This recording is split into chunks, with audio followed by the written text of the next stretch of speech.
Hello, everybody, and welcome. This is the Apostate Prophet. Hope everybody is having a fantastic little day. David, what's up, man? How you doing? What's up? What's up? What's up? What's up? What's up? Just gotta send this link out, man. Gotta send the link out.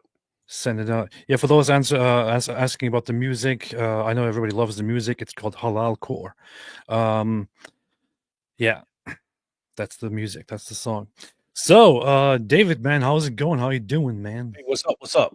What's up? What's up? What's up? So, how is everybody else doing? Everybody else, I believe, is doing good. KJ said, AP, trim the beard, please. No. No. No. Maybe one day, inshallah. I'm trying to keep it as long as, trying to make it bigger than Muslims. Well, if you're gonna be the new pope, Exactly. have a big distinguished beard. Exactly. Shout out, by the way, I'm wearing a Harmony cap.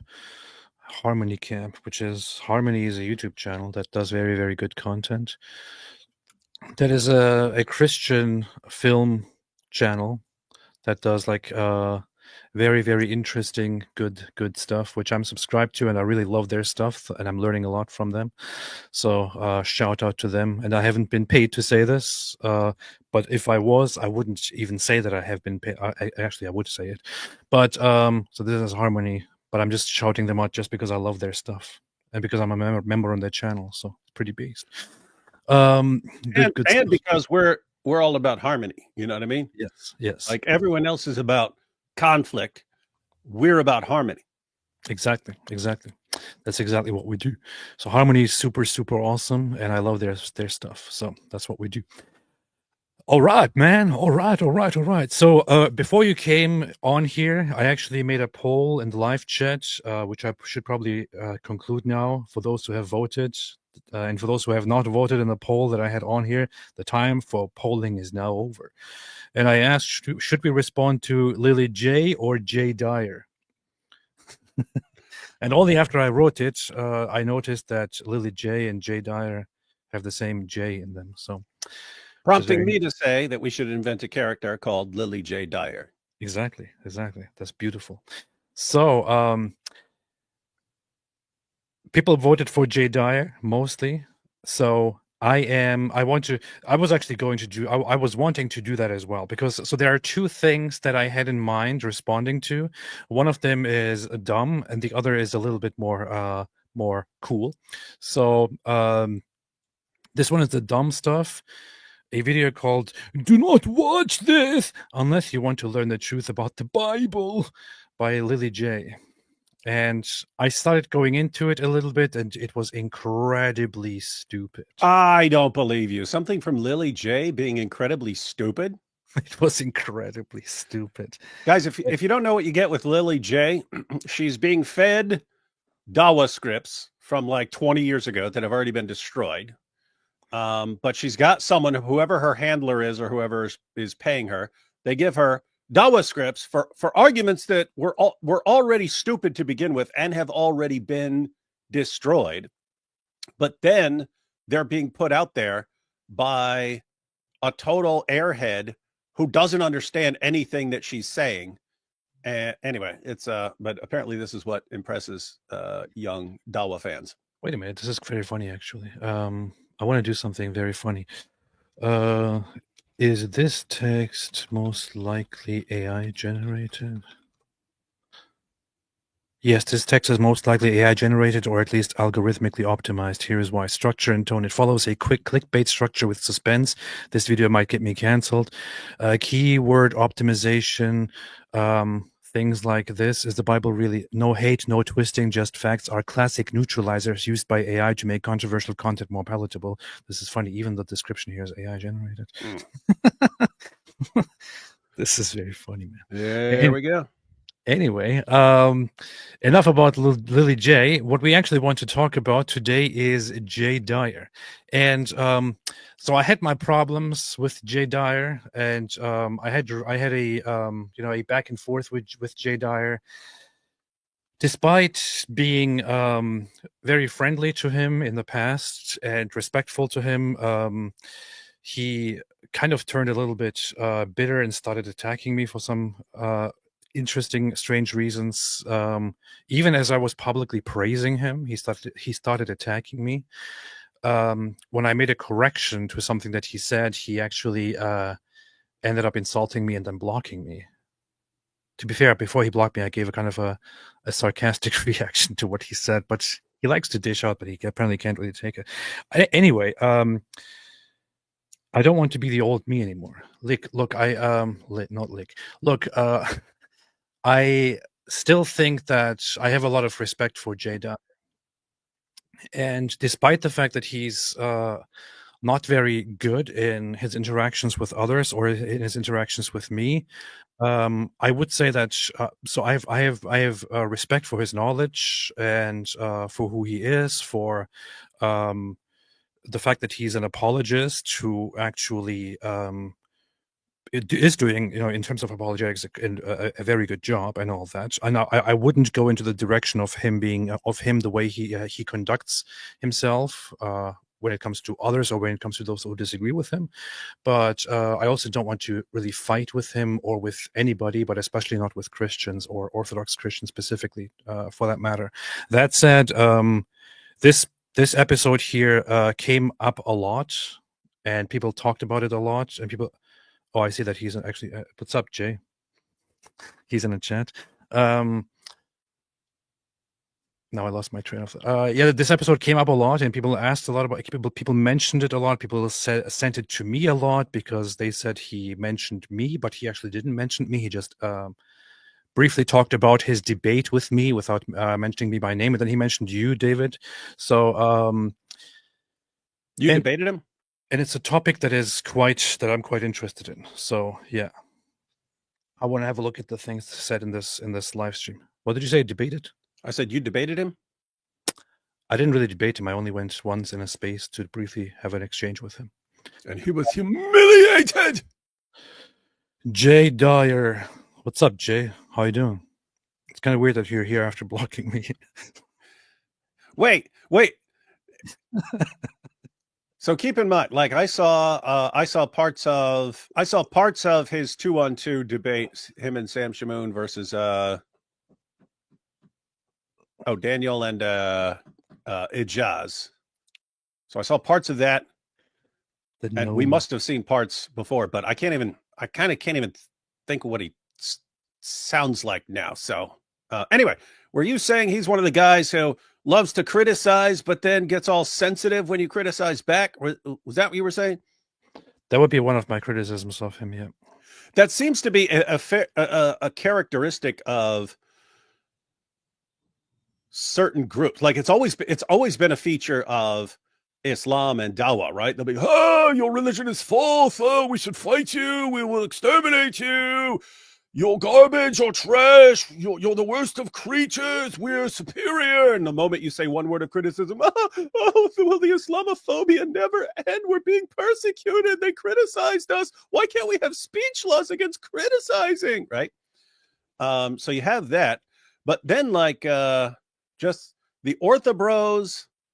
Hey, don't say Orthobros, man. Oh, why? I didn't say the Orthodox. I said the Orthobros, the online Orthobros. Can I say that?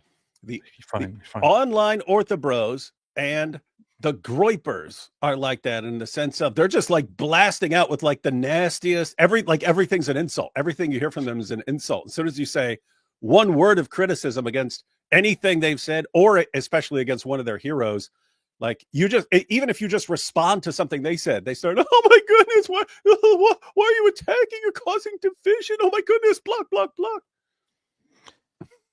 Yeah, so Jay says that he blocked me because I called him schizophrenic. That's not what happened, Jay.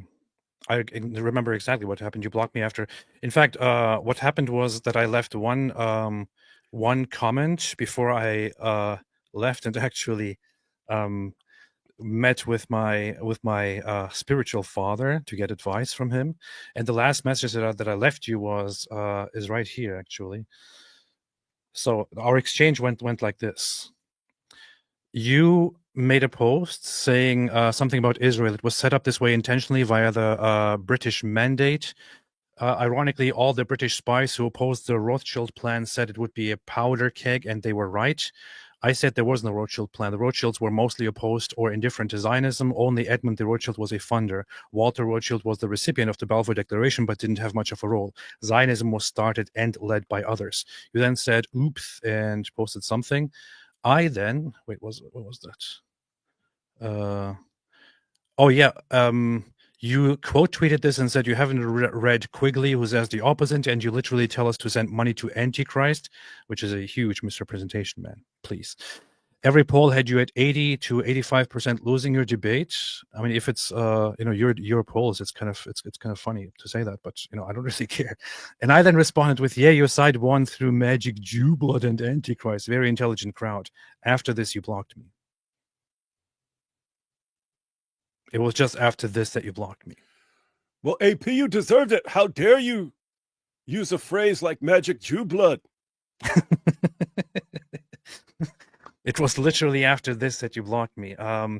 After that, I think it was quite after that that I actually said that you make schizophrenic points or something like that.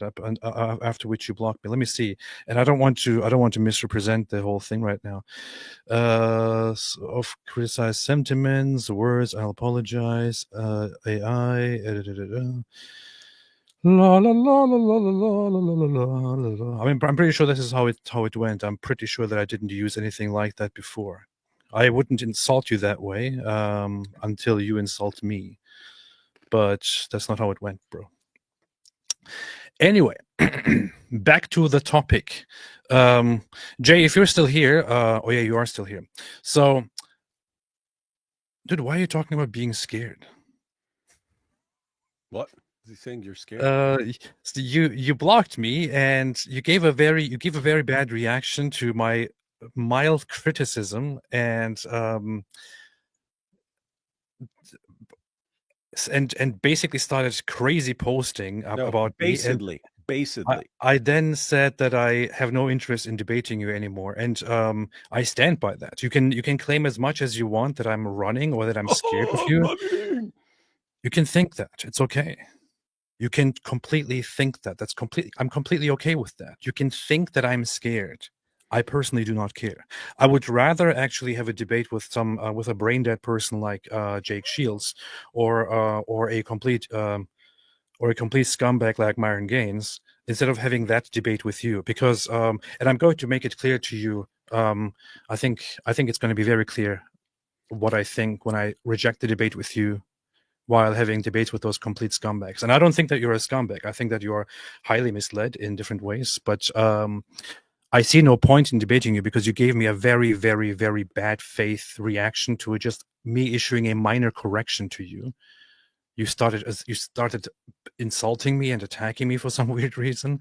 You wouldn't accept evidence, and then and so here's the thing. If I now moved forward and had a debate with you about something completely trivial, about whether ISIS was created by Mossad and CIA, which is pretty stupid, I would be having a debate with you that is not important at all, and also doesn't reach many people. I'm just being completely strategic about this. I don't think that having a conversation with Myron Gaines or Jake Shields, for example, contributes in any way at all to society. However, the only reason that I would have debates with them is that I would use their massive numbers, their massive amounts of followers, to then use the space which they have, with which they amplify ridiculous, absolutely horrible nonsense, to then correct them. With you, I don't see any such benefit at all, honestly. So that's why I'm not really interested in having a debate with you on that kind of stuff, unless you want to talk about something different. I don't know. You admit that you're running. Yeah, I am running. In this case, with this live stream here, this is rather supposed to be a reaction to things that you have said here. We can still, I'm serious, Jay, we can still always come together and do a live stream together. In fact, if you want to, I can arrange and we can have a live stream together where I invite you on and we talk to each other on Monday. We can totally do that if you're fine with it, Jay. And David, if you want to join, you can do that. You can join as well. What do you think? Yeah. Sure. See, David wants to join too. So, Jay, if you're okay with it, we can totally do a live stream together on Monday, and we can talk. Here, I simply want to go through things that you said on the podcast because it is a topical, a good live stream that I want to, or a video that I want to respond to. If you want to talk, we can do that on Monday. No issues, no problem at all. But if you don't show up, we're going to run around and say you're running. You're scared because he's scared and he's been humiliated. You're scared. That's what we do. We learned it. We learned that from the Orthobros and the Dawa guys. Stop saying Orthobros. Don't disrespect my people, my Ortho, my Orthobro people. All these groups are the same, man. The online Orthobros, the Groypers, the Dawa clowns, and the Wingalings. Powerful. And the Dawkins drones. La la la la la la. Let's see.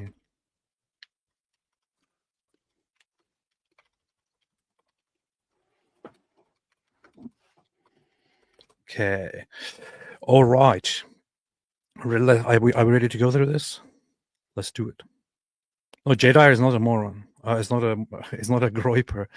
DYER is not a Groyper. So anyone who says that he's a Groyper is wrong. DYER is not a Groyper. He's just Groypers are completely different. And I also wouldn't compare Orthobros to Groypers. Orthobros are not as horrible as Groypers. They can be sometimes, but they're not. No, so, and to be clear, they have some different ideas, but the only comparison I mentioned was that, like if you criticize me or my position or something like that, especially if you're like a Muslim, I'm not like, oh no, this Muslim said he made fun of me or something. Like, why? Because I know I blast away at Muhammad like 24/7 and stuff, so I understand. I'm not going to be all sensitive. There are certain groups that have the idea we get to blast everyone with endless insults and attacks, but the moment anyone responds, we're, oh my goodness, and we're shocked, and then that you act like you're being oppressed and so on. Okay. That's an issue. Actually, before we start, I want to be just like David and go through super chats. Jack Ray, David Wood late because he's trying to finish watching the latest Mike Winger live stream. David, is that what you were doing? Ha ha, Jack Ray. Ha ha ha ha ha. Apparently that's not funny. Sandman, don't you guys know that the Talmud teaches to commit spit genocide on Palestinian Christian 3-year-olds? Yeah, that's true. That's exactly what it does. Shake Mike Wingelinge, your boy Avery, girl name, haha, what a weak thing, is getting destroyed by other. Avery was live with, I just saw that earlier briefly, I couldn't really pay attention to it, but he was live and he was discussing with Ali Dawa. What happened? Does anybody know? Was it big? Was it good? David, what happened? We'll check it out. I think God Logic was recording. I think other people may have been live streaming or something like that. But we'll if he posts it by tomorrow, we'll check it out. We'll go through it. I see. But he did run into Ali Dawa. Powerful. Skyscraper philosopher, God Logic just had an interaction with Ali Dawa. Really? Whoa, wait, God Logic and Ali Dawa? Dude, what? Imagine. Pat's Leatherstrap said, Grape P, not to be mistaken for this enemy, Grape P. That's Ali Dawa. Holy Joe, I'm shaking my mouth. Are you? Yeah. Andrew Lim. Hey, what is this, man? Why don't you respond to me? I challenge you to a jar opening contest. Yesterday, I actually watched a live stream. I watched Andrew Wilson was on Stephen Crowder's channel talking to this one Christian apologist guy, and I tuned in, and I was a little bit nervous tuning in, but it was actually a very nice conversation, and I really appreciated Andrew Wilson's stances on there, which was kind of surprising to me that I was impressed with the stuff that he said, and I even messaged him and said that it was mostly a good conversation. He thinks that I am now his enemy because you made a video about him, David. It's all your fault. You see what I mean? Dude, by the way, that's a perfect example, right? You guys disagree with me, so you're serving the Antichrist. Powerful. No, you're serving the Antichrist. Oh my goodness, why would they say something like that? It's so mean. And hearing this from a Christian, oh my goodness, it's the end of the world. Like, you see what I'm saying? Jay, why are we doing this? Back to why are we doing this? Like, back to war. You have chosen death, AP. It's in this entire live stream here, speaking about you. Have I said anything bad about you? Like, haven't I been as charitable and as nice and respectful as possible? I mean, in fact, you know me. We messaged each other. We sent voice chats to each other. You know about me, and you know me in private. Aside from all the from the public stuff. Why are you acting like this? I don't even get it. There was one criticism. Namely the guys who constantly blast in all directions. The moment you say one word in response, then he proves it. He knows exactly what we're talking about. Fine. You want to utter one word of criticism against me? Then it's war. We're here for war. That sounds like Alex Jones, man. I know. Well, he works with him, right? I want war. I told you before that's when I finally got it with Alex Jones, because all I'd ever seen were the compilation clips of him saying like the nuttiest things, and I was always like, why do people follow him? Why would people watch him? And I'd never watched a clip, but I was always wondering. And then one day it was when he was responding to Joe Rogan, and Joe Rogan was in his podcast, and he said, yeah, I think Alex is in a really bad place. If I ran into him, man, I probably just want to give him a hug, man. I wouldn't even want to argue. I just want to give him a hug, right? And I was thinking, oh, that's nice. And I saw Alex Jones's response, and he's like, you think I want a hug? I'm here for war, and I'm here to destroy you in the name of Jesus. And I was like, anyway, I was watching this epic rant. It was one of the most epic rants I've ever seen. And I was like, oh, I get it now. I get it. This is awesome and hilarious. Powerful. Anyway, Jack Ray, is this going to get messy? I'm just asking questions. Yes, it is. Genius Ridwan says the seal of the prophets. Yeah. Not sure what exactly is genius, but no, yeah. That's a quote from your boy Andrew Wilson. After you said, yeah, okay, yeah, I remember. And so AP by acknowledging the right of Israel to exist and defend itself is going to bring about the Antichrist, who's going to start a nuclear war and kill millions of people. Genius, Red Van. David Wood, is that the Tin Man behind you? And did you make it? Yes, he did. No, I bought it. AT Ministries, David Wood, how do you tell the difference between a member of the Dark Triad and one who picks up similar characteristics because it helped in their environment? David, what's your one-word answer? I mean, you wouldn't be able That's more than one word. You wouldn't be able to know through observation. You'd have to take some serious tests about when this stuff came about. So it'd probably have to be like a psychologist who distinguish between them. So guys, the question there is like, if you have an actual psychopath or a narcissist or something who's born that way, versus someone who picked up the characteristics because it was adapted. Like if you join a gang over time, you might develop the behaviors of a psychopath and be indistinguishable as far as your behaviors are concerned and so on. Powerful. The Crusades didn't go far enough, just saying. Depends on what you mean by crusades, and depends on what you mean by far enough. Depends on what you mean by go. So, yeah. The outlaw, magic Jew blood we all have. Indeed. Hey, what's up? The Gospel Truth. How are you doing? Nice to see you here. Very, very nice to see you here. Do the conversation on a neutral platform like TGT. What is TGT? The Gospel Truth, weirdos. Literally. What is TGT? Sounds kind of familiar, but whatever. Maybe we should do that. Maybe we could do that. I don't know. No, he's already. It's warfare. It's warfare. We could do warfare on TGT. Whatever. Do it on a We'll do it on a neutral platform. I'll moderate. Like TGT, whatever that is. Yeah, mine. No, Gospel Truth. I don't know. Maybe. That'd be funny. That'd be cool. Sven Ove Johansson said, would you please read Matthew 5:4 out online? Why do you want me to read it? And why do you want me to read it out loud? David, do you want to read it out loud? No. Fine. But I tell you, love your enemies and pray for those who persecute you. I hope you're happy now. Let's do that. Let's all do that. All right. Anyway, let's get started here. I think that the modern got Jay Dyer in the house. Yeah. so I don't think that the modern nation state of Israel is necessarily identical to what the Old Testament Is this loud enough? It's okay. Okay, good. theological significance of Israel is. The idea that the secular atheist nation state is the fulfillment of some promise is an evangelical mistake. So I'm sorry, that was a long ass answer to say that's a dumb evangelical mistake. Before Israel Well, that's pretty insulting, David. was founded. Hey, you know what a dumb orthobro mistake is? Assuming that everyone who thinks Israel has a right to exist and defend itself is defending this version of Zionism, this evangelical dispensationalist. To be fair, Christian Zionism is a very popular among Protestant Christians. Yeah, but have you noticed I've never once defended that position? And Yeah, no, I've said hundreds, if not thousands of times what I actually mean. And every single time I run into an orthobro, they tell me that I hold to a position I've never once held to in my entire life.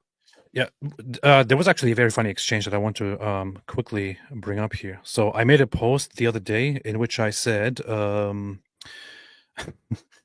that was yesterday, I believe, where I said, people hate me for being a Jew, and I'm not even a Jew. Did you read my response? No, I'm not a Jew. Ridwan Ademir Bergenstein. Classic.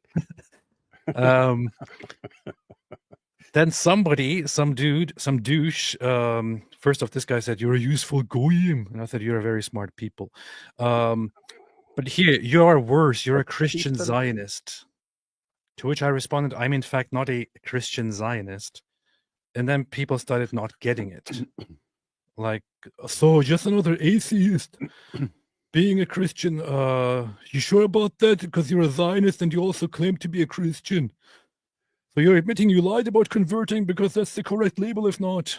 So people have this whole weird thing that if you are a Christian and you also support Israel's right to exist, then that means you're a Christian Zionist. That's not what it is. Christian Zionism is a very a particular position. That's like saying, oh, you're a Christian and you're a scientist, therefore you're in the cult of Christian Science. No, it's not. That's not saying the same thing. Those are different things. So Christian Zionism is a very, very different, is a very specific religious position, very specific political position about about Israel and its role and the current Israel and its relation to the biblical Israel. And it is a very, very popular position among certain Protestant Christians. But I don't have that ideology. Neither does David. So yeah, and just to be clear, I don't attack the idea of understanding all of this in terms of biblical prophecy and so on. It's not a position I've studied, and therefore I don't talk about it and I don't hold to it. I'm basically a Zionist in the same sense that Sam Harris, the atheist, is now calls himself an unapologetic Zionist. Do Jews need a place where they can actually count on themselves to defend themselves and not count on other people to defend them because other people keep dropping the ball and doing a crap job? Yeah, I think they need. I think given the obsession with annihilating them, it's a good idea for Jews to have a place where they can defend themselves. That's my. In other words, I'm thinking in terms of human rights and preserving people preserving their lives against people who want to exterminate them and so on. That's what I'm thinking of. Yoshi had said you can't be both. Those saints are to be set apart from this world. Zionism is of this world. Enough said. Now here's the thing. That is idiotic. This is a very, very bad, very extremely bad way to look at it, because I could just in response to this say, oh, so you also can't be a Christian and a patriot. Yeah.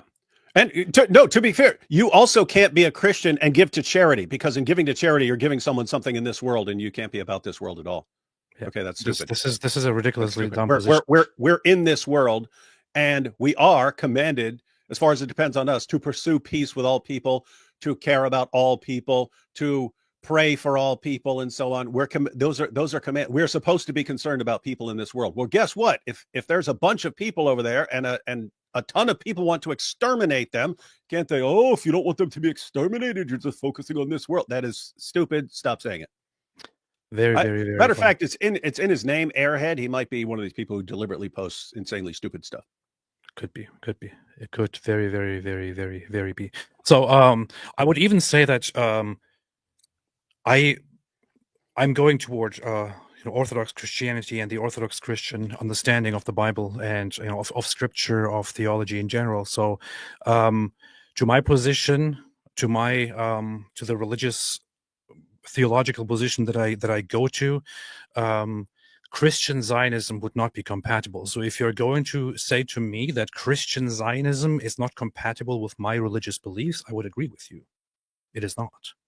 And I would say, yeah, in my understanding, from an Orthodox Christian reading of the Bible, I cannot really call myself an Orthodox Christian at this point. I would only start doing that after I'm baptized, and possibly, technically yes, then. But even then, I kind of want to be careful with that.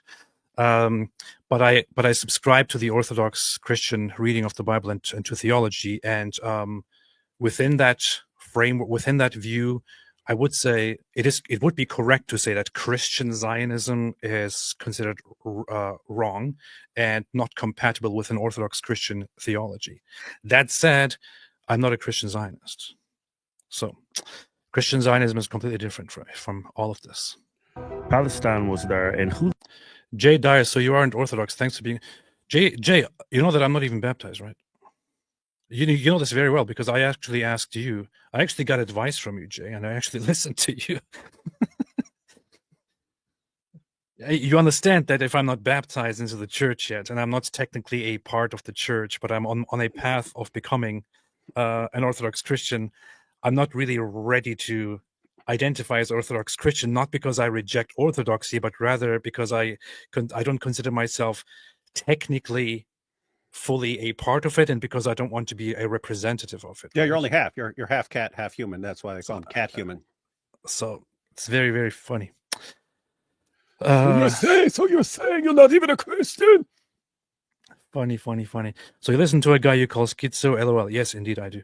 So live there? So it's actually a Christian place. What is this? I believe that Rabbinic Judaism is against Christianity. Yes, it is a synagogue of Satan in that its philosophy and its theology are essentially collated against Jesus being the Messiah. Supposedly, they found it. Collated. Maybe he said Kool-Aided. That's what I understood like too. a Jim Jones type thing. That's what I understood too, but I thought it was a kind of an interesting way to put The it. Messiah. They need 2 red heifers. I started reading the Bible in the 90s, and I've been hearing it since the 90s. You see, he only read the Bible in the 90s. Hey, did you guys hear them? Did you guys hear them bringing up the red heifers thing? Yeah. That I don't want to interesting? be too much Bet- fooled by the preview here, but rather go on. Oh, wait a minute. Wait. Do it. I'm just saying, I've been hearing it since I was a kid. I mean, they want that, yeah. Muslims and Christians. I think we have more in common than, let's say, Christians with Jews. Maybe I I'm wrong. disagree on that. See? Oh, that's good. See, there was some. Jay Dyer has gone against the council of such and is no longer Orthodox. See? There are some things we can agree on. But only because I would have agreed with you 10 years ago. Mhm. And then I started debating Muslims and learning Islam. I kind of don't want to watch the preview also because I don't want to have interference because of the music. Yeah, they got Hey, music in there, man. Jay, I hope you're aware. I said earlier that I'm very, very happy to invite you on for a live stream to discuss this kind of stuff on Monday. So if you want to, we can totally do that. Jay, Nobody's avoiding that. Jay, right here on AP's channel on Monday, you can have a discussion. Let's not fight right now in the chat. How about that? Yeah. So no fighting, but more importantly, no running like a little girl. Being a religious man? Appreciate it. Thank you. All right, good. You being a religious man, ain't that like a sin? Being a religious man? Yeah. Watching us. Yeah. Oh, liking you. Yeah. Okay. My family, they didn't want to tell what I did on YouTube. Well, back in those days, I used to curse a lot. So Yeah, we don't curse. I don't curse. Okay. Yeah. You mean I use cleaned it. codes? Unless it's about the Jews. Sometimes I slip up. Okay. I just bleep it. Yeah. Make an exception. But for the anyway, Jews. so me and my brother, we just recently, I would say over the last month, we just started reading the King James version of the Bible. Dude, that's the Jewified version of the Bible. You can't read the Jewified version of the Bible. You can't do that. You have to read the un-Jewified version of the Bible. The King James version has been Jewified. Haven't you been told? I've heard that all the Bibles were Jewified somehow. It says it right in the name KJV. What do you think the J stands for? Jews. And I text you something, Joe. It's a couple images. Like ascendants. Would you say that's sacrilegious, or am I saying this all wrong? Okay, Israel, here, because here. that's I don't know if sacrilegious is the word for it. For like a government to name an area that Israel, because that's something God named in the Bible to a family, Jacob's family and his descendants. Would you say that's sacrilegious, or am I saying this all wrong? So I'm curious what Jay responds to this, although I briefly listened to it earlier, but the twin here actually got it completely wrong, because the place literally is called Israel, even in the Bible. And the collective of Jewish communities and cities and neighborhoods is also called Israel, even by Jesus himself in the New Testament. So by Jews, it has been traditionally known forever, without exception, without interruption, as Israel, as the land of Israel, Eretz Israel. So when Jews in the early 1900s came together and worked on a project to rebuild a state for Jews, it was very clear that they wanted it to be known as the land of Israel, because that's how they historically knew it and how it's also known in the Bible forever. So there is no disconnection here at all. But AP, what if someone calls Egypt Egypt? How dare they? Don't be sacrilegious. That's what it was called a long time ago too. For a government to give a land. So like the modern nation state of Israel, Right, yeah, compared to like Look at Jay's reaction. It almost looks like, what a stupid question. Land. So like the modern nation state of Israel, Right, compared to like what's going on in the Old Testament and all that. Yeah, I think that it's like the modern nation state was set up to be essentially an atheistic, quasi-socialist, almost kind of a New World Order project. It was established under the British Empire and the British Empire's mandate. Right. The British Empire was run by the Rothschilds more or less at that time. So this is pretty much a Rothschild. So here's where the problems start. First off, I really wonder why the term New World Order was brought into this. I'm wondering, why didn't he bring up the Frankists, man? The Frankists, since apparently he learns everything he knows from Candace Owens. That's a little bit of an exaggeration. But Jay, don't ever let me know what your weakness is. It's a bad idea. Because then every time you annoy me, I go right to that. So number one is so Israel was indeed founded as a secular state. Was it founded as an atheist state? Not really. Was it founded as a socialist state? Partially, yes. It was actually many communities were inside is established with socialist foundations. The Zionist movement was filled with secularists and socialists who had lots of impact on early Zionism, which is why also the religious Jewish factions and leaders early on were very, very skeptical of Zionism and really didn't like it. It was probably among religious Jews mostly unpopular, the idea of Zionism, of modern Zionism. They later kind of came around to accept it and to run with it, but they also wanted to have a say in it and wanted to and basically say, if we are to accept this, if we are to work together in this, then we can't just establish a completely, fully secular atheist state.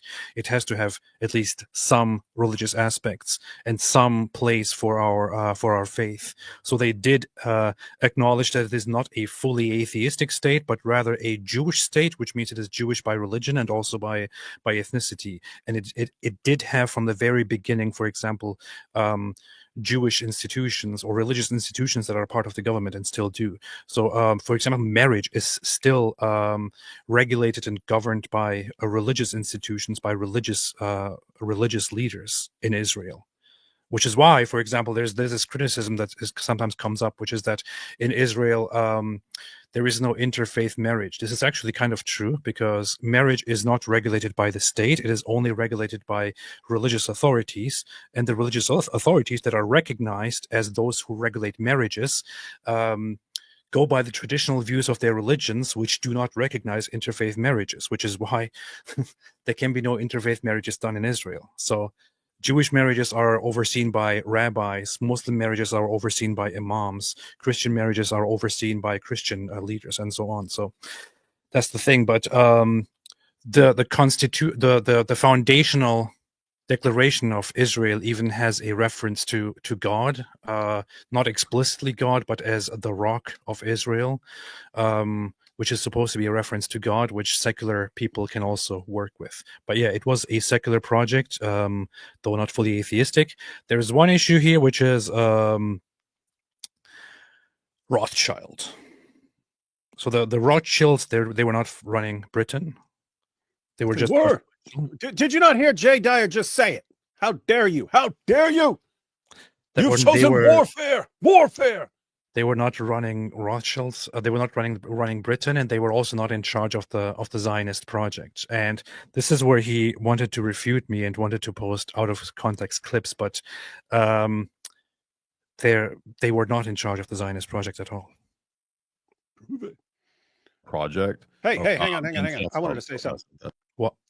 There's another parallel there that you see.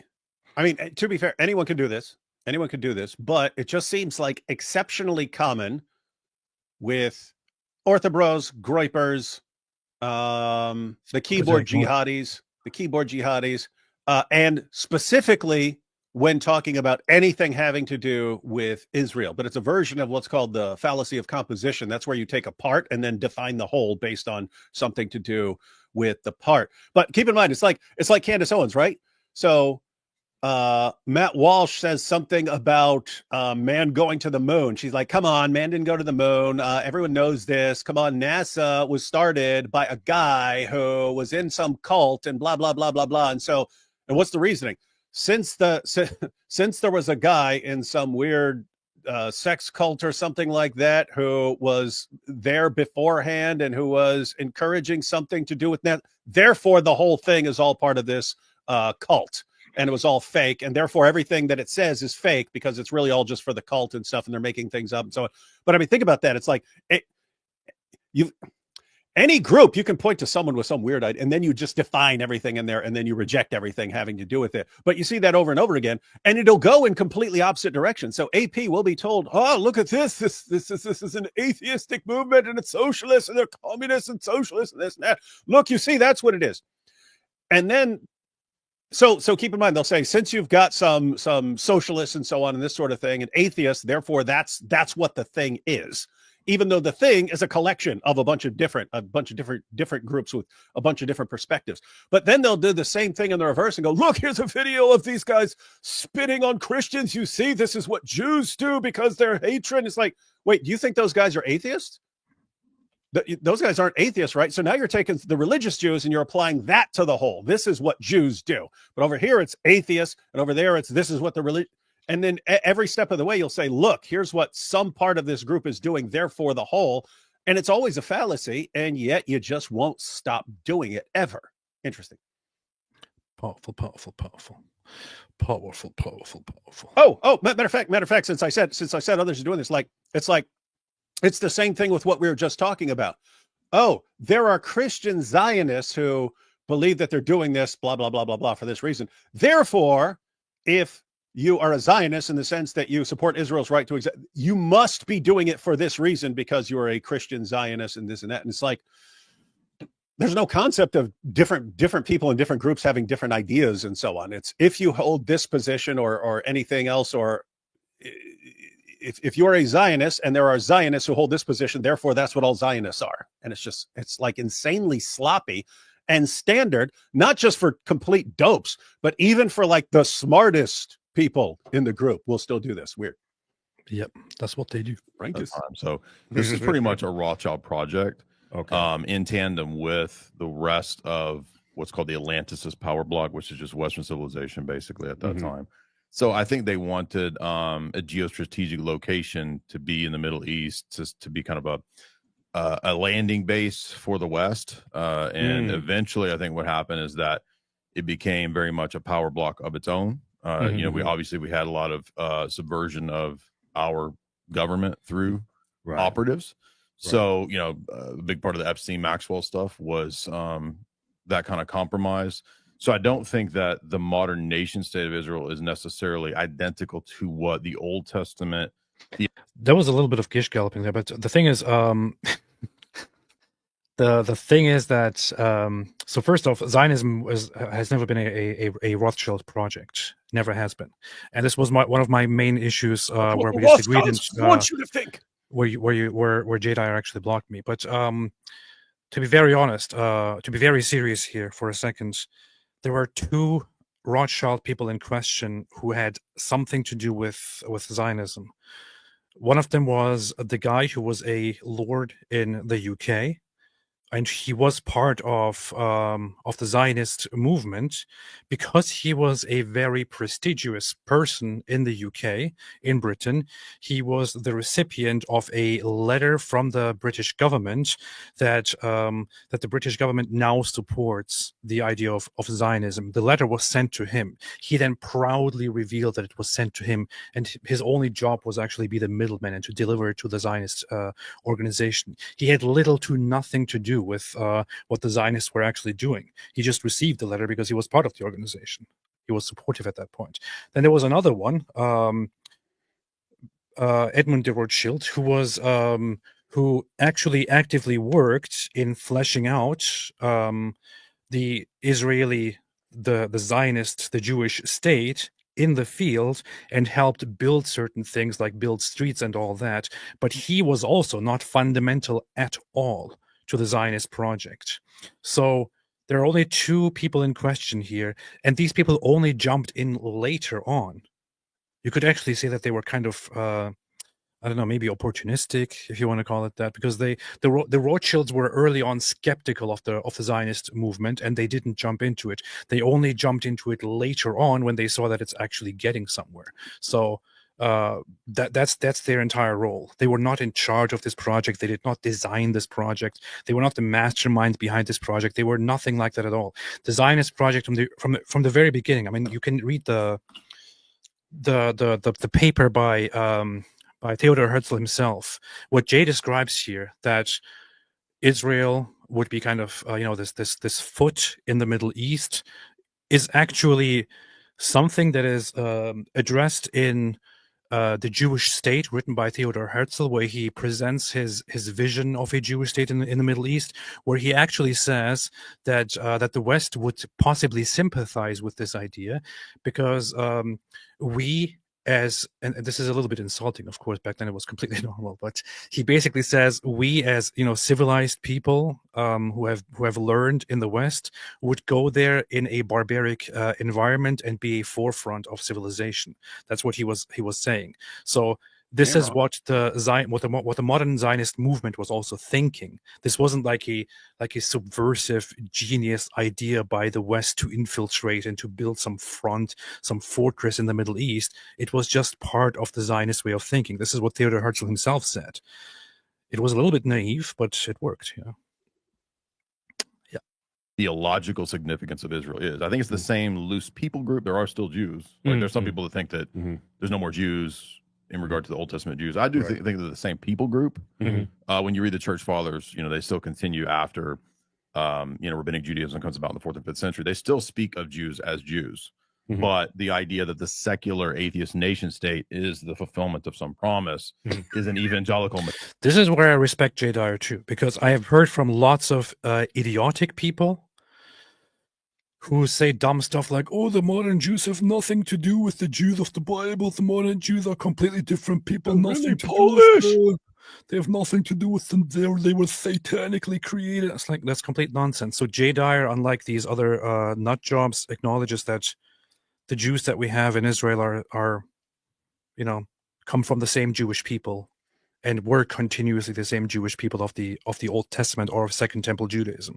So at least this is a point where I once again respect J. Dyer's perspective. There are lots of idiots, lots of nut jobs who say complete nonsense about this. AP, why are you pandering? Why are you pandering to J. Dyer now? Is he paying you? Is he paying you to say these things about him? How much is he paying you? I received a message from DYER saying I will pay you this much money if you say nice things about me during this live stream. So I'm just trying to do that. Mistake. So I'm sorry, that was a long ass answer to say that's a dumb evangelical mistake. No offense Well, to it makes evangelicals. sense. No offense to evangelicals, but this comes out of dispensationalism and like the Yeah. Scofield Study Bible, Schofield! which Oxford and promoted in America to get people on board with, I believe, the new nation state. Now, we talked about this very, very much when we were responding to Ian Carroll, but there is no evidence at all that the Scofield Study Bible was funded by Oxford and was put into America in order to change public opinion. It was actually independently funded. The idea came up independently as well. It was publicized or published by the Oxford library, but it wasn't really funded by them. At least he didn't make it all about. It was a Rothschild project, which is what Ian Carroll went into. But yeah, State of Israel. Oh, okay. Yeah, Exactly. yeah. So go ahead and bring that up. So I was reading this in the King James version, and it said, well, I don't want to read all of that. It's towards the bottom of that that's highlighted. It's there's a lot of uninteresting stuff here, but I made a note about where I want to move forward a little bit here and address something that Jay says. Let's see. So Jesus is Levitical priesthood. So anything that's Mosaic law is inferior to this higher priesthood, which Hebrews 7 says was about Jesus. So Jesus is the priesthood of Melchizedek. We are an order of priests according to the order of Melchizedek. Psalm 110. That's about the Messiah. And then when the Messiah comes, he's after the order of Melchizedek. So it's a superior and a fulfillment of both the Melchizedekian priesthood and the Levitical priesthood. Does that make sense? yeah, somewhat, a little bit. Well, I'm just trying to give you the history to Yeah, show that like it is the city of Jerusalem. It is that area that eventually they take. Mhm. And you'll notice too, if you're reading Joshua, there's a text in Joshua, I forget which chapter it is, but it specifically says that they eventually have taken the land. Mhm. So because modern day people in the Likud or Netanyahu's party, they'll try to say that there's still Amalekites around. So they spiritualize and say that anyone that disagrees with Israel is Amalek. But the Amalekites are gone. Like there's no Amalekites today. Right. You see what I'm saying? So they use that to say we're still fighting this battle. Yeah, exactly. But there's no So this is a thing where I'm not sure if he's doing. So they use that to say. I'm not sure if he knows what he's doing, but to my knowledge, from what I remember, DYER also studied Judaism a little bit, or maybe extensively. I don't know, but this is a misrepresentation. So the Israeli government or the Israeli state or the people in Israel or the Jewish people, they don't have an understanding of Amalek as everyone who disagrees with Jews or everyone who disagrees with Israel being Amalekites. That's not the case at all, and that's also not what happened here. What happened here in this case, where Netanyahu spoke to the people of Israel and said, "Remember what Amalek has done to you," was a very, very specific incident where he's talking about what Hamas and the other terrorists did to the people, to the Jews, on October 7th. So that is what he was talking about when he talked about Amalek. The other issue is that the Amalek reference is not something very strange and not something very, very, very, very outrageous at all. It is always part of Jewish tradition throughout the year, but especially I think before Sukkot or something. When was that? I don't entirely remember before Purim or on Purim. I don't know. To reference Bible passages about Amalek, and there is a whole Jewish religious practice to throughout the year remember Amalek and to remember what Amalek has done to you and to look out for each other and so on. This is not meant to say, oh, there is still the Amalekites are still around and we have to fight them, and those who disagree with us, they're all Amalekites and we have to kill them and all that. That's not what this is about. It's actually very, very different. And in fact, the Orthodox Jewish and especially the Hasidic Jewish or the very religious Jewish perspective on Amalek is actually a very spiritual one. In fact, I read a very nice article about this a while ago, which was on Chabad. So Chabad is one of the primary spiritual, cool aspects of Judaism. Here is an article, for example, written by them. So this is on Chabad.org. Wipe out Amalek today. Question. I like your modern interpretations of biblical Judaism. It's funny they say modern interpretations, but it seems that you pick and choose what commandments are still relevant and just ignore the primitive ones. For example, the Torah commands the Israelites to wage an external war against the nation of Amalek and to wipe them out totally. If the word of God is eternal, then why aren't you armed and dangerous, seeking out Amalekites to kill? The answer is, I've got news for you. I do seek out Amalekites. Between you and me, I've even killed a few. You should try it. It's not nearly as bad as it sounds. No one gets hurt and it feels great. But first you have to learn to identify who Amalek really is. Amalek was an ancient Middle Eastern nation. So long story short, it then says, but this doesn't mean that Amalek has disappeared. Amalek is alive and well today, albeit in different form, no longer a foreign nation. Today's Amalek is an internal enemy. We each have an Amalekite lurking within our very self. The inner Amalek is unholy cynicism, and so on. So they very much make this about Amalek, about the bad things in life, or the inner aspect that wants you to, be dumb and evil and reject or neglect the commandments of God and so on. So this is an interpretation of Amalek. Another is that for example, a more mainstream interpretation would be that Amalek just applies to anyone who commits injustices, grave injustices, and bloodshed and all that in the world, especially against the Jews. So it is usually used metaphorically to refer either to bad things, to your own bad side, or to bad people who do bad things to the Jews, which very much goes with the Old Testament narrative of what Amalek is. So this is all that Amalek is about. And this was Netanyahu speaking to fellow Jews about the Amalekites. This is kind of taken wildly out of context. Hey, we're still fighting this battle. Yeah, exactly. But there's no Amalekites. Amalekites are gone. They're just using these texts to say that we're still fighting the same battle from, Joshua's time. Yeah, so naming it Israel, that's all a ruse. You think? He's back on Yes that? and no. So Okay, on go one back to level, there are Jewish people that I think are genuinely Jewish people, but the religion is kind of mixed in with rabbinic philosophy, Kabbalism. It's kind of all over the place. And I would say ultimately, and at the end of the day, many Jews just kind of do whatever the rabbi says. And so it's kind of amorphous and subjective, because they don't believe in like going to another rabbi to get a higher opinion. It's just sort of like, if this rabbi right here that I have tells me to do this, then that's what I do. Even if he's wrong, you just do it. So I'm serious.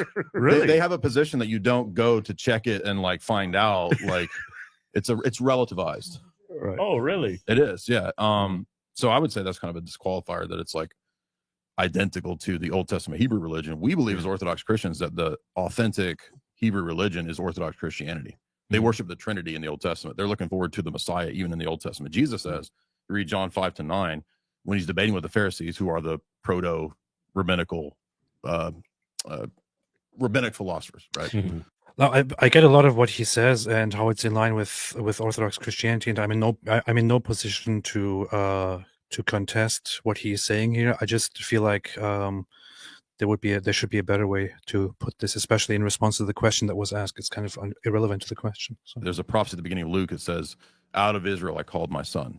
Right, in Isaiah 53. Well, this is actually a good thing that he says. Look here. Was alive. That was thousands of years ago. And Jesus is saying that, no, I am God. I'm the one that created Abraham. I'm the one that gave Israel this name, right? So Israel is also personified in the person of Christ, right? There's a prophecy at the beginning of Luke. It says, "Out of Israel I called my son," right? In Isaiah 53, 54, those famous suffering servant chapters predicting Jesus, he's called Israel the suffering servant. So Israel, yes, it's the name of, right? It's after Jacob wrestles with the family, angel. right? But when he says, "I've called you Israel," when he's wrestling with him, Jesus in John 1, at the end of John 1, says that he was the one wrestling with Jacob. This is actually a very, very nice thing, which is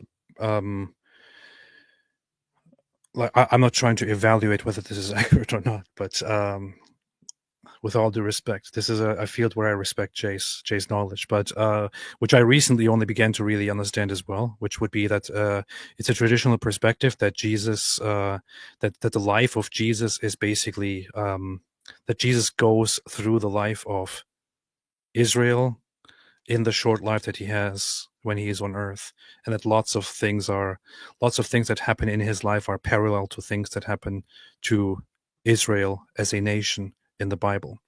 Is this a general perspective of Jesus and his parallel, the parallel to Israel, David? Like, is this a general Christian perspective? You'll have to ask Jay DYER on that, since he is the only source of infallible truth on anything. No, Jesus is portrayed as like. Matter of fact, you could even in the Old Testament prophecies, in the prophecies in Isaiah about the Messiah, he is somehow he's called Israel, and so and this carries over into the New Testament, where they start drawing parallels, like, hey, they apply out of Egypt I called my son to Jesus. And it's not, hey, we're twisting the scripture here and twisting these prophecies. It's they're viewing Jesus as like the ultimate fulfillment of these claims and so on. And so it's basically, the idea is, where Israel failed in the covenant, Jesus, the representative of Israel, who is Israel, is going to succeed. Powerful. So you're saying that Jay is completely right, as usual. Good. Jay's right on everything. The ladder of God. So he's the one that named Jacob Israel. So Jacob becomes a symbol for the whole nation state. But if you fast forward to now, after the coming of the Messiah, Israel isn't a nation state, because in Matthew 21, Jesus gives a parable where he says they were divorced as a collective nation state. So what we have today does involve Jewish people, but it's a nation state created for a socialist geopolitical ideology that was formulated by people like Moses Hess. Have you heard of him? No. So he's like he was a forefather of socialism and Marxism, right? He's right around the time of Marx. Okay. And he wrote a book about in the 1860s. And he said that we've got Rothschilds on our side, and we're going to create this nation state in Palestine. Did he say that? I honestly don't know, but that sounds a little bit far-fetched. And did he say that? Is there a source on that, Jay? The source for Orthobros is always trust me, Orthobro. Did Moses say that? No, I have no idea. You should look it up. Look it up. You know how to use this AI stuff. I mean, he was a communist thinker who was in line with Marx, then broke away and turned after a while toward Jewish nationalism, and he had kind of a little early role in the foundations of modern Zionism, but he wasn't really there to have a huge influence on it later on. But he's considered one of the people who had an early influence on it. But I'm not sure if he actually made any reference to the Rothschilds. I don't. This is completely news to me. I would have to inform myself on that a little bit further. Oh, you mean the Rothschilds will inform you? So Palestine did exist. It did exist, yeah. So why Republicans don't? What?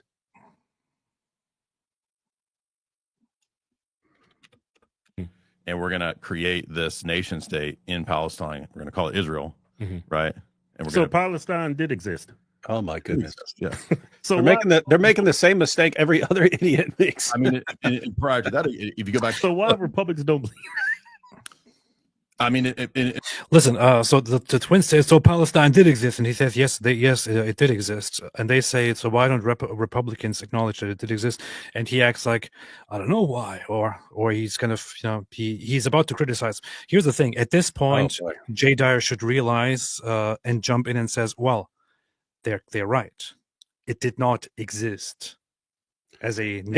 in the way people are saying it now, right? In the way that it exists, in the sense that there is a territory that, after the Romans called it Palestine, other people did call it Palestine. Everyone makes the same mistake. Hey, there's a place that some people called Palestine, and that appears as Palestine on the map. Therefore, there was a nation called Palestine, an independent nation called Palestine. No. there was a small little territory of the Ottoman Empire where if you said, what's that area, you could call it Palestine. And Jews would have called themselves Palestinians in that sense. Yes, precisely. So there is one part where some people, modern Zionists, have an issue with the term Palestine in general. But there is one aspect where you can totally use the word Palestine if you're going to refer to a territory or a place for specific purposes to describe that territory. When you, for example, when you say to establish a Jewish nation in Palestine. This is a phrase that Theodor Herzl himself used, but that doesn't really mean what the modern pro-Palestine people mean when they say Palestine. So this is directly. I want to use my fancy camera here for a second. The fancy schmancy camera here for a second. Let's see if I can get this done. Present fancy schmancy camera, extra camera. Let's see, fancy schmancy. All right, let's have it right here. Is it upside down? I turn it upside down, sideways. The heck? We're professional. I want everyone to be aware of the fact that all AP does is live streams. And all he's responsible for knowing is how to use the equipment that he uses. And he can't even get that right. So just wanted everyone to be aware of that. So. And here's a picture of AP's arm to prove that he's competent. So let's remove this here from the screen for a second and put this here on the screen. What look at these effects. What the hell am I doing, man? These effects are special. What the heck? How do I even get this bigger up here? Yeah, look at my beautiful arm. Yeah, anyway, I can't make this work right now. But let's just get rid of this. Let me just read it out loud. Put the one thing on the screen, man. Whatever. So here. Oh yeah, that's right. That's an idea. I did that the last time, right? Yeah. So here, this is my arm. So here you can see, and I can even use my Jewish pointer for this. See, you see, this is the proof. This is directly. That's his Rothschild pen. This is directly from Theodor Herzl's A Jewish State, Proposal of a Modern Solution for the Jewish Question. And you can see here directly that it is that he himself uses the term Palestine here. So he says, shall we choose Palestine or Argentina? We shall take what is given us and what is selected by Jewish public opinion. The society will settle both these points. Argentina is one of the most fertile, blah, blah, blah, blah. So he talks about Argentina. Then he says, Palestine is our ever memorable historic home. The very name of Palestine would attract our people with a force of marvelous potency. Supposing His Majesty the Sultan were to give us Palestine, we could in return pledge ourselves to regulate the whole finances of Turkey. At this point, Palestine was under Ottoman control, of course. It was a territory under Ottoman control. And the funny thing is that the Ottomans didn't even call it Palestine. Well, and the other interesting thing here is that they're thinking in terms of, hey, can we convince the Sultan to give us this little plot of land? Yeah, precisely. And look at this. Here's also the thing that I mentioned earlier. So we should there form a portion of the rampart of Europe against Asia, an outpost of civilization as opposed to barbarism. The sanctuaries of Christendom would be safeguarded by assigning to them an extraterritorial status, such as is well known to the law of nations. We should form a guard of honor about these sanctuaries, answering for the fulfillment of this duty with our existence. This guard of honor would be the great symbol of the solution of the Jewish question after 18 centuries of Jewish suffering.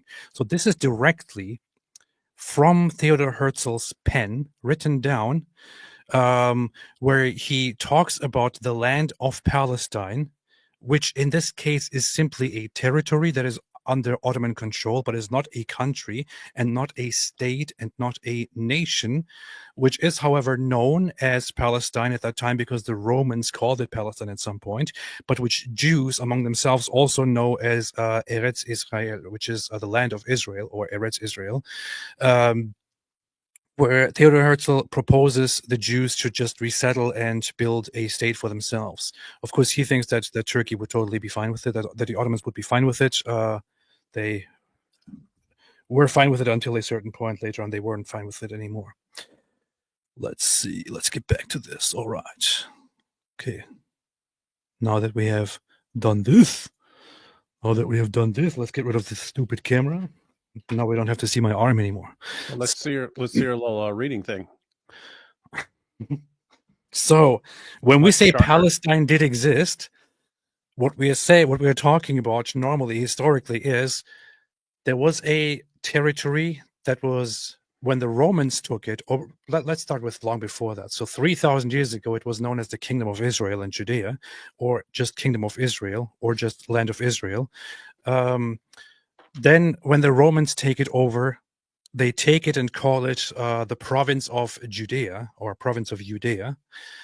Then later on, after the Jewish revolt in the 2nd century, the Romans make the decision to rename that province, which was until then by the Romans themselves known as province of Judea, into Syria Palestina.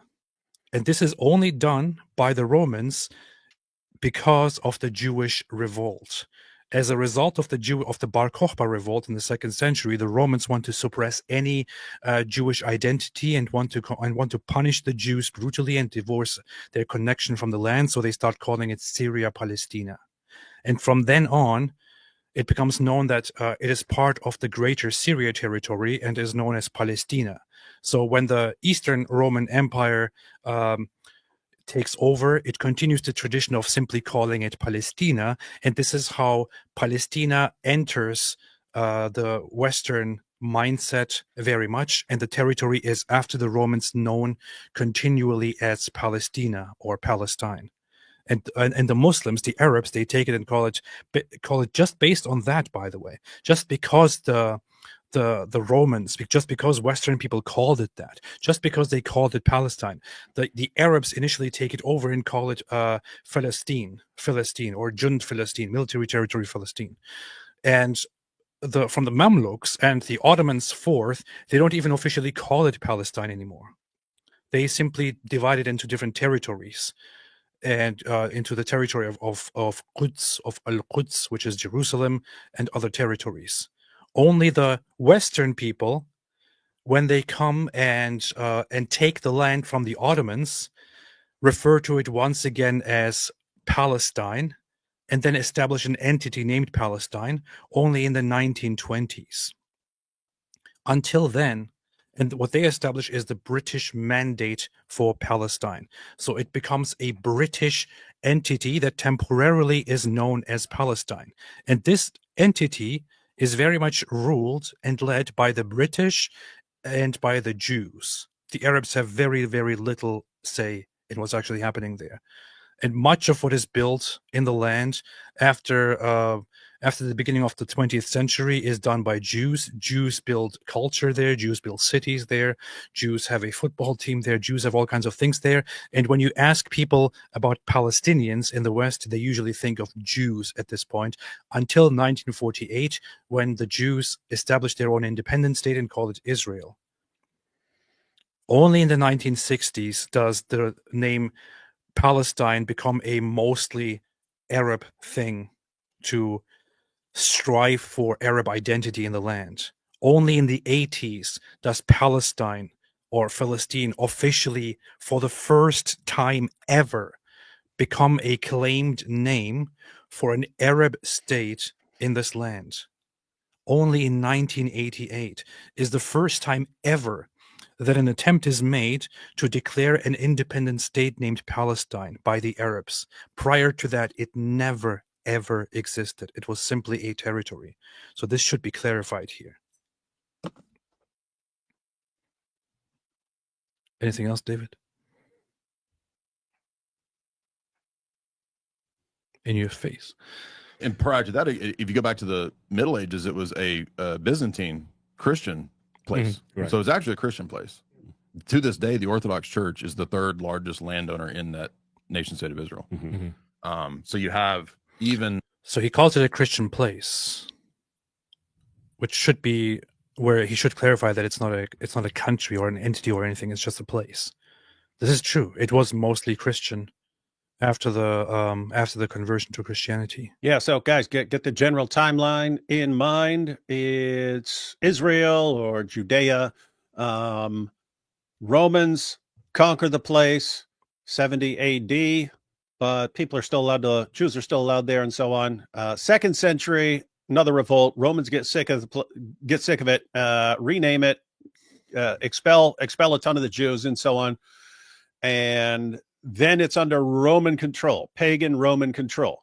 Well, the Roman Empire eventually converts to Christianity. So then it's just under Christian control at that point, because the Roman Empire converts to Christianity. Centuries later, you have Islam. Islam conquers the area. Then it's under Muslim control. Then you have the Crusades. Christians take it back. Then the Muslims take it back. And then it's eventually part of the Ottoman Empire, and it's part of the Ottoman Empire all the way up until World War I, when the Ottoman Empire loses in its war against Western nations, and then that area is under British control after that. Then it's under British control. And then the British have to decide. The British don't want to stay there forever, so they have to decide. It's similar to British being in India and so on, and then deciding and realizing, oh, we got a bunch of Hindus here, we got a bunch of Muslims here. What are we going to do? They have to decide if there's anything they can do before pulling out, and so on. And so the conclusion that's eventually reached is, hey, why don't we take a little part of this land and put that under the control of one group, and have another part of the land under the control of others, in order to try to minimize the bloodbath that's going to result, because you had people who were, literally conspiring with Hitler on how to wipe out the Jews in that area. And so, okay, not an ideal solution, but if we divide up the land to make sure that the Jews aren't under the control of the people who want to completely massacre them, maybe we can reduce the violence.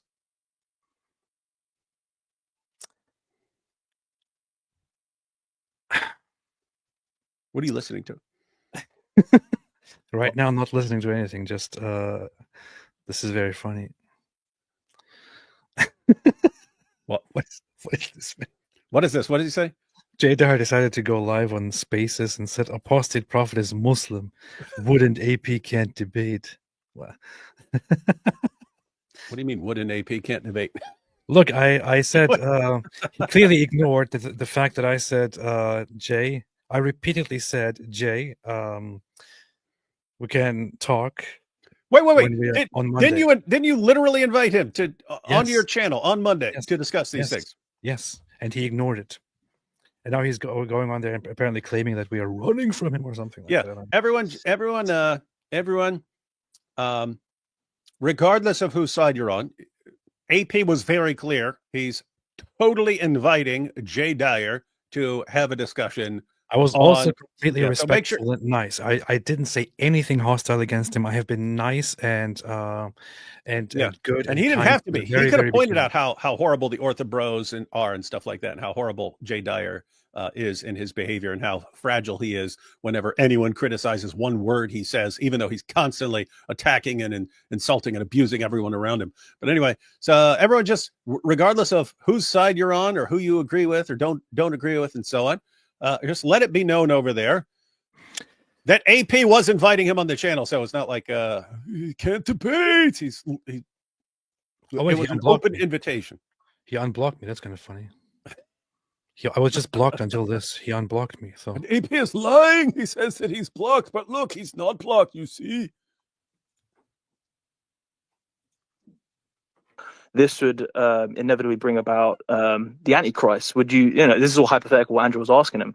And he said, are you even in support of that, with his absolute, adamant stance on defending Israel? And even if, for instance, it resulted in that, he said, yes, I'm still down for that. I still want that. And this is not me putting words into his mouth. This is what he said.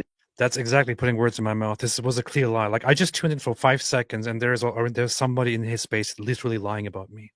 I never said that. I never said if it resulted in installing or the coming of the Antichrist, I would still say let's support them.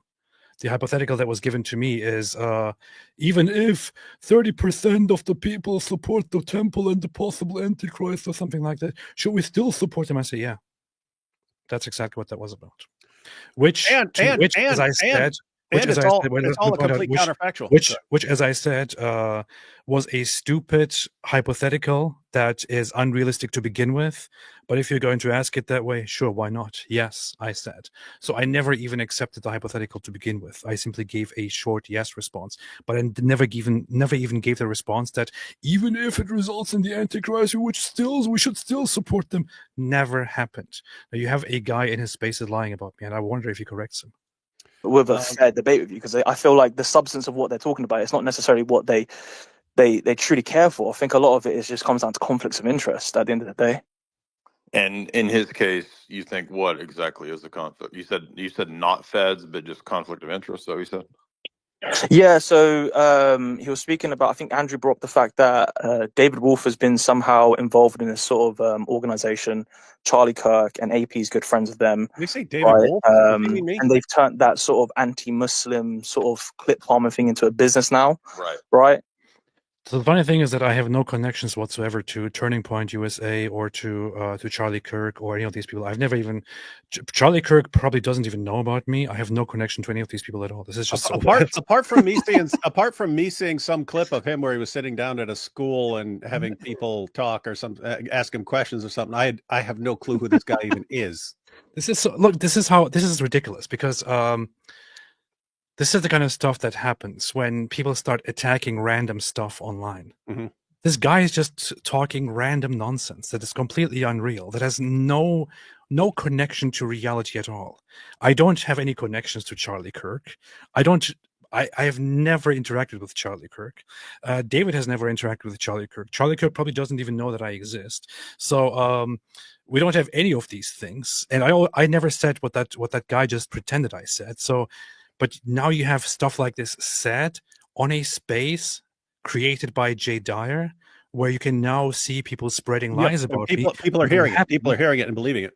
What will happen now is, over the next few weeks, I will have several people come at me in comments and here and there and say, "Oh, but didn't you say that we should support the Antichrist? Didn't you? Why are you together with Charlie Kirk? Charlie Kirk is part of an organization that's meant to bring about the Antichrist." This is the irresponsible nonsense that is sometimes worse than just lying. You know, it is. And by the way, that's all connected to what I was saying earlier. Matt, I literally just pointed this out, that they have this tendency to say, "Oh, look, here's someone who has this," but therefore the entire group, right? They're literally doing it. Any connection. Oh, Charlie Kirk said something pro-Israel. AP said something. You see, they're part of this organization, this blah, blah, blah. It's like this insanely sloppy thinking that I normally associate with Candace Owens. She's the one who does that, right? You can have some giant group. She'll go through everyone in the group, find the person who has some weird view and say, therefore, you see, this is what they're all about. And by the way, guys, let me put it this way. Urinating upon one another.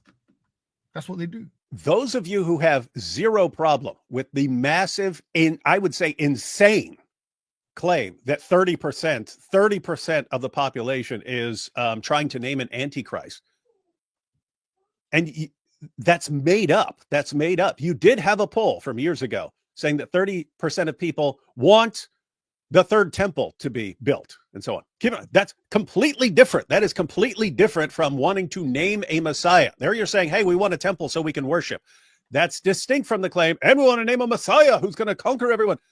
Totally different things. Why? Because you have all kinds of different people in the group that want the third temple. You have atheists who want the third temple just because they don't think it's right that Jews don't have that spot for worship. Like, why do Muslims have control of that? You have completely atheistic people. You have Christians who would love to see this. You have all kinds of people who aren't trying to name any sort of Messiah or anything else.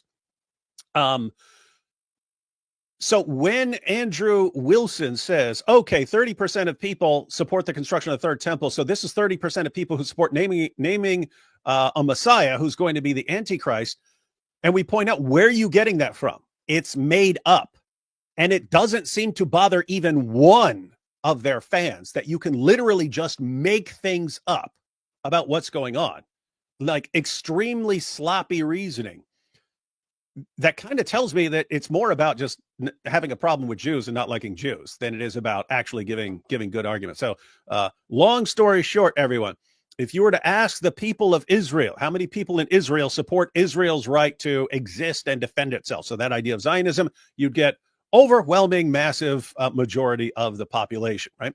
If you then ask, okay, how many people think Jews should have the right to pray on the Temple Mount? That's not controlling anything. It's just, hey, we should be allowed to pray there, just like Muslims have a right to pray there, and so on. There you get about 50%. About 50% of the population says Jews should have the right to pray there, just like Muslims. It's a huge place. The Temple Mount is a huge place, like 20-some football fields of space up there. So you got around 50% of people of Israel say Jews should have a right to pray there. Then you say, what about building the actual third temple? There it's about 30%. What about naming the Messiah? I've never seen any statistic on there, but I would guess it's going to be significantly lower than 30%, given the number of different groups there you have. So why does everyone just let this slide? And if it's pointed out, hey, you're just making things up, because keep in mind, if you say build the third temple, what's that going to do? That's not going to be nuclear war. Let me point out one statistic here, which is that according to statistics, half of the people of Israel don't even believe in the coming of a Messiah. And then you think that 30% are going to support bringing about the Messiah. That makes no sense. It makes zero sense. And here's the thing. Guess what? That was crucial. That was critical for Andrew's main argument, right? You had this huge number of people who are trying to name the Messiah, but that Messiah is going to be the Antichrist and he's going to have nuclear weapons. He said this was his main argument. Okay, his main argument is based on a made up statistic. It's made up. If it's not made up, any people search the internet, find me 30% of the population of Israel support the naming of an Antichrist, like Andrew Wilson said. And here's the thing. Why are you pretending that this is just, this is straightforward logic. This is just logic. This is obvious. This is clear. I don't even know what to do. If your group thinks it's perfectly acceptable to make things up, and that only evil people would challenge you and correct you, and so I don't even know what to do at that point. I can't take you seriously. Yeah. I want to say one thing, which is that, so before getting back to the topic, just very quickly, I was going to do this live stream on Thursday, and I didn't do it because I am in no fighting mood. I don't want to fight with anybody. I don't want to fight with other Christians.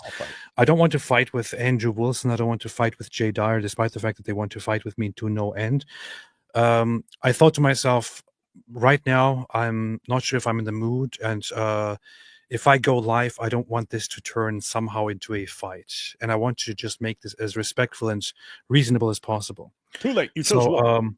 Today I decided, and I thought to myself, okay, I will pray about this, and I will try to make it as reasonable as possible, to go on and to talk about this, to review this kind of stuff, and to make sure that I don't fight, that I don't attack anyone, that I don't insult anybody, that I don't attack them back, even if they come at me, and so on. I thought it will be good. It will be reasonable. It will be okay. But the only thing I had to do was just to talk about it, and they started coming at me and attacking me. And the Orthodox can't take it, man. You're running. You're working for the Jews. Like, dude, at what point do you guys realize that you are the problem? Yeah. At what point do you guys realize that you are the ones causing all the trouble? At what point do you guys realize that you are the ones who are instigators, who are subversives, who are sniveling crybabies, who are simply hostile to anyone and everyone who has an opinion? At what point do you guys realize that you are not the people who can have reasonable conversations like adults? Like, now I have people saying, "Oh, why don't you go and join Jay Spaces?" You mean after I started a live stream? And after he then, in response to this live stream, started a Spaces, which I then am supposed to go to debate him. Yeah, and I literally said, do that after you told him he could come on your channel. Matter of fact, I literally said, "I want to have a conversation with you. Join us on Monday, and we can have a conversation about this. Right now, I just want to review things said. Do you not want me to fact check things that are publicly said?" Yeah, you apparently it's unacceptable to do things like that. If he says a bunch of things that are complete nonsense, or if Andrew Wilson makes up something and so on, it's how dare you correct any of these things? Come on, you got to hate Jews no matter what. Yeah. Anyway. Hey Jay, go ahead and bring Andrew on with you, and maybe he can clear things up for us, because that would be along the lines of okay, yeah. I did make that leap from 30% of people supporting the Third Temple to 30% of people wanting to name a Messiah and so on. So yeah, but it's still a concern because of this and that. Or he can actually shock me and be like, oh yeah, and here's the source. And I would be shocked if he actually had a source beyond trust me, Orthobro. Powerful. You two heard Tate brothers got charged and arrested. I know that they got charged in the UK. They now have multiple charges going against them, including rape, assault, corruption, human trafficking, and so on. Many charges going against them. They were already expected to be extradited from Romania after their process in Romania is done to the UK.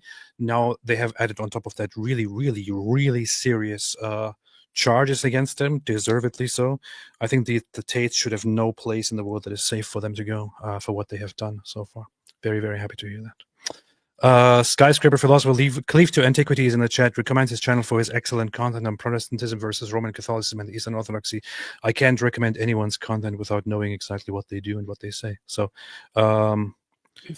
If he's humiliating the Roman Catholics and Eastern Orthodox, then we will support him. Welcome being in the chat. Just so everyone knows, I am a catechumen in the Orthodox Church, and very fond of Orthodox Christianity personally, and very convinced by it as well, and am aiming to become an Orthodox Christian and get baptized as well, which is in fact going to happen soon. So just so everyone knows that. The fact that I have disagreements with certain people and they fight with me, despite the fact that I'm not trying to fight with them at all, doesn't mean that this is me against orthodoxy. I would like to be Orthodox myself. Hey, no, didn't Jay say you're a Muslim? Anyway, I looked at the most recent super chat, and it's saying Jay thinks we never went to the moon. Is that true? Does he share that with Candace Owens? Because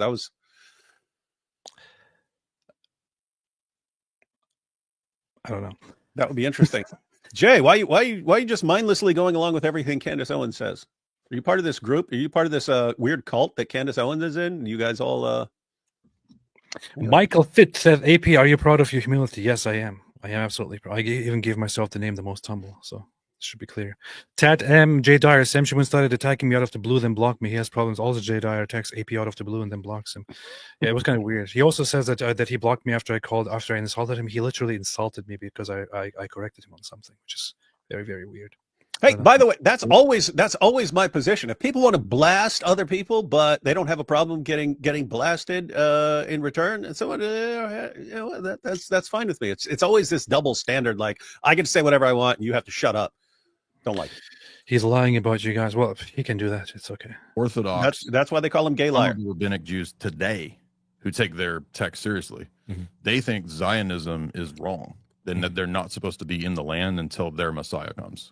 So even this is so uncharitable. It's like saying, well, there are some Christians actually who take their text seriously who support Israel, or some Christians who actually take their text seriously who disagree with Zionism, or some Christians who actually take their text seriously who say that that there is only a select few of people who are meant to be the saints in the latter days. What he's talking about, a very specific group of ultra-Orthodox Jews in Israel and around the world who are explicitly opposed to Zionism, and they are a minority, and they just have an interpretation where they think that Zionism is incompatible with Judaism. That doesn't mean that they are the ones who take it seriously. There are religious Zionists who take their text very seriously. You have Jews who take their text very seriously on different sides of this issue. So I've run into that. I've run into those guys in New York a bunch of times. Whenever there's anything like an Israel Day parade or something like that, there's this other group there that's they're protesting and so on. And it's basically, hey, we broke our covenant and we've been scattered, and that's that's how things are going to be until the Messiah comes back and fixes things. And so we sit back and we wait for the Messiah to come back and do these things. Until then, and when the Messiah comes, it's going to be that's going to be known to everyone. It's going to be known and obvious to everyone. It's not yet, and therefore we have no business over there taking the land or having a nation of Israel. You have that perspective. Guess what? Even within Israel, you have a similar view, but it's about the Temple Mount. It's, yeah, we can be here as a people and so on, but there is no rebuilding of any temple until the Messiah comes and does it. And therefore, and that's going to be obvious to everyone. It's going to be obvious and indisputable to everyone. Therefore, we're not doing that. And then you have other people who are like, no, let's go build the temple so we can worship there until the Messiah comes in. So you have all kinds of different views, and it's just, I don't know. There's a lot of lumping everyone together in a lot of these things. There's a very funny thing that Dr. Annette Wolf, whom I respect a lot, she said that it's always funny that when she gives a presentation and talks about how anti-Zionist Jews also want Zionism just in the future, people start getting a little bit surprised, but that's basically what it is. So those anti-Zionist Jews also want Zionism, but just in the future when God brings it about, you know. So hey AP, what? You can download a Spaces thing, right? What do you mean download Spaces thing? No, I mean, like if there's a online discussion with yeah. Jay DYER, you can download that, right? If it's saved, you can download that, I think. Okay, so you can say this. You could say Monday, if Jay DYER wants to join us live. I can't even imagine if he's this sensitive to criticism and this fragile and this much of a tulip. Then I don't know how he'd even sit here for a discussion like this. Even though to be fair, on lots of issues, Jay DYER would run circles around me in knowledge and so on. But he kind of let the cat out of the bag on how to crush him just by showing how fragile he is. But anyway, what you could say, AP, is if Jay DYER wants to join us live on Monday, he can. And if he wants to bring Andrew Wilson with him to provide a source on that 30% and so on, he's welcome to do that. And if not, then we'll go live anyway and go through the Spaces and expose the lies. Hey, that's a good idea. Which are apparently every single second of the entire. That's a good idea. We can do that. Some position on this. Does that make sense? Yeah. So that whole Israel thing, they have a hidden agenda, ulterior motives. A lot of people think When they named it Israel. Yeah, a lot of people think it's exactly. for religious reasons, but it's not. It's a. It was a secular, atheistic. I mean, some of the early people involved in Zionism had some belief in God, but not anything to do with the way that the Old Testament describes Hebrew religion. And when you get to the 3rd, 4th, 5th centuries of the history of the church, that's when you really get this split between Judaism at that time. So this is funny because the twins they keep trying to make it about how calling the state Israel is deceptive and bad and all that. And I guess after trying to explain it differently, eventually Jay kind of agrees with them, but it's kind of disingenuous because, as said, it was always historically known to Jews as the land of Israel. Even Jesus himself calls it Israel. So calling it Israel doesn't have to be anything about. Yeah, it's got to be some sinister plot, right? Hey, Yeah. Pete, take your most recent super chat. Most recent super chat. Let's see. Jay has open Spaces multiple days a week. AP knows. AP is the one that ran from their planned debate. Man, after he cried like a baby and blocked you, you said, I'm not interested in dealing with this. You see? Yeah, I'm not even. So, okay, I'll give to this one final response, and then I really want to move on with the video, okay? So, Contemporary Compendium says Jay has open Spaces multiple days a week. Well, he also blocked me and just unblocked me just now when I started with this live stream. AP knows this. AP is the one that ran from their planned debate. So, here is the thing. I also said this at the very beginning. I went to have an exchange with Jay DYER before he blocked me, like a month ago or so or more, where I simply, he made a false claim, and I simply went and corrected that false claim. After I corrected that false claim, what he did was to immediately insult me in a completely unnecessary way, upon which I responded sarcastically with also an insult, and then he blocked me. When he blocked me and then also further made posts about me and started sending people after me and posting ridiculously and insanely about me, I said, honestly, I don't really want to do a debate. I don't care about the debate. And I knew from that point that people are going to say, "Oh, he's running from the debate." Say it however you want. I honestly do not care. I honestly do not give a single fig.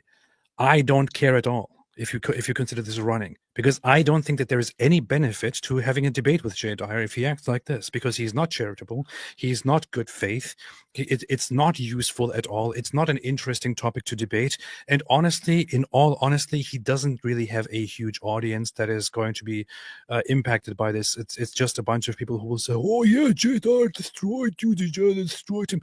I have no interest in it. I would rather go have a debate with an idiot like Myron Gaines or a brain dead person like not Jay Dyer, like Jake Shields, to make use of their audiences and to correct them in front of lots of people. With Jay Dyer, I don't see any single benefit in having such a debate. You can say as much as you want that I'm running.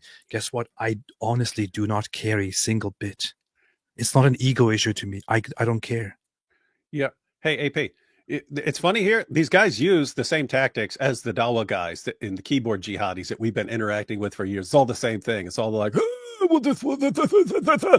you don't want to interact with us because we act like crybabies and cowards. Oh, you see, you're running from us. Yeah, we've only heard this 50 trillion times by the group that used the exact same little trick before you guys. Look at my name. Look at my tag name. It literally says the most humble. You think I'm gonna care about you attacking my ego and saying you're running?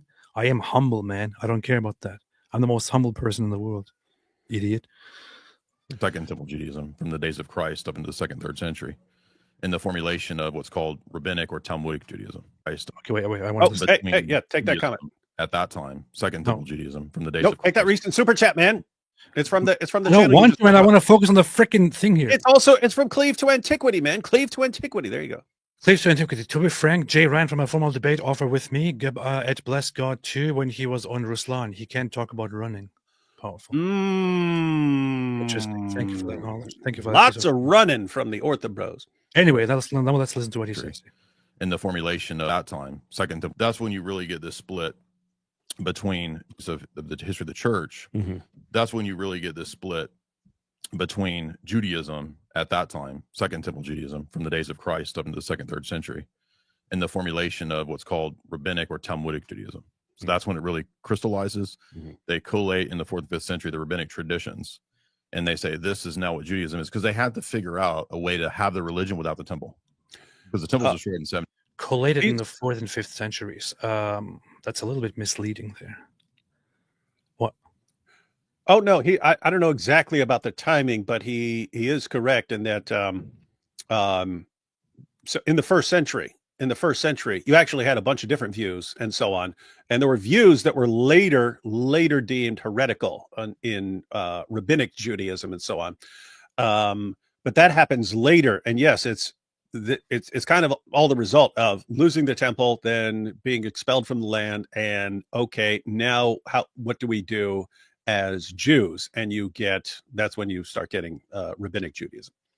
And so on.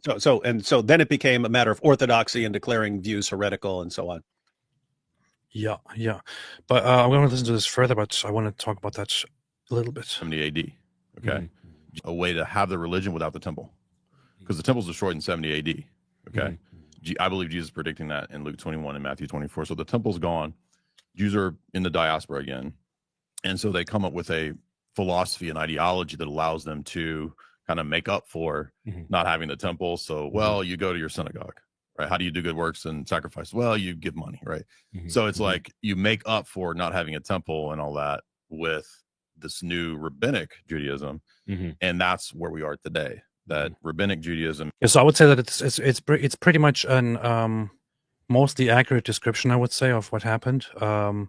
I just have a problem with one of the implications that he made there, which is that it's collated in the 4th and 5th centuries.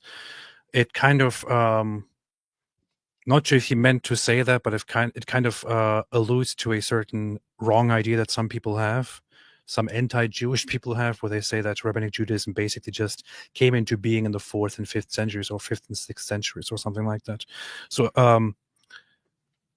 it starts directly at the fall of the Second Temple. So around that time, you have Christianity or Christians as a very large, massive movement actually emerging, and at the same time, you have Judaism as different sects existing. And the most popular sect among the common people, the Pharisaic sect, continues after the destruction of the temple and establishes the rabbinic tradition. So it is generally considered that rabbinic Judaism directly starts at the fall of the Second Temple. So the starting point is right there. When you look at the Talmud and the writings, you see that the references therein are directly to quotes and things that were written and said in the first and second centuries, or even before that. So the tradition of rabbis delivering the oral Torah and telling people what needs to be done and what should and should not be done is already around before the destruction of the temple. But then after the destruction of the temple, this becomes the established tradition. Much later, centuries later, the Talmud is actually codified and turned into one collection of many books, but it is long before that it is collected as the Jewish tradition and the Jewish movement. So that happened very, very early on, when the divide between Christianity and Judaism kind of was emerging. At that point, they weren't even really divided. For the first and second centuries or so, Christians were considered heretical Jews. It was only much later that they were considered completely separate from Jews and considered their own religion and stuff. And yes, Jews did expel Christians from their synagogues at some point, which was considered an injustice, and which was received in very, very bad ways by the early Christians. So you could say that there was actually one time where they had the upper hand and kicked out the Christians, which caused a lot of hostilities among each other. This is what the Jews do. But the thing is, there is a lot more to this, such as that the Jews, for the longest time, allowed the Christians to be in the synagogues with them, but it repeatedly caused problems to both sides because the Roman authorities saw both of these groups as stupid, pathetic troublemakers who should be kept in line. So they continually used these two against each other, to infiltrate the other, to punish Jews who associate with Christians, and to punish Christians who associate with Jews. So the Jews eventually said, okay, we have to separate completely. Get out, don't come into our synagogues anymore. So, and then they started to establish their own church traditions early on, and so on. So, but yet there never was a point where Jews ceased existing, and then different Jews who are the Jews of today came into existence. They were always the same Jews from the times of the Bible until now, and even Jay agrees with that. So that's good. Is not identical to Old Testament Judaism, even in the days of Jeremiah.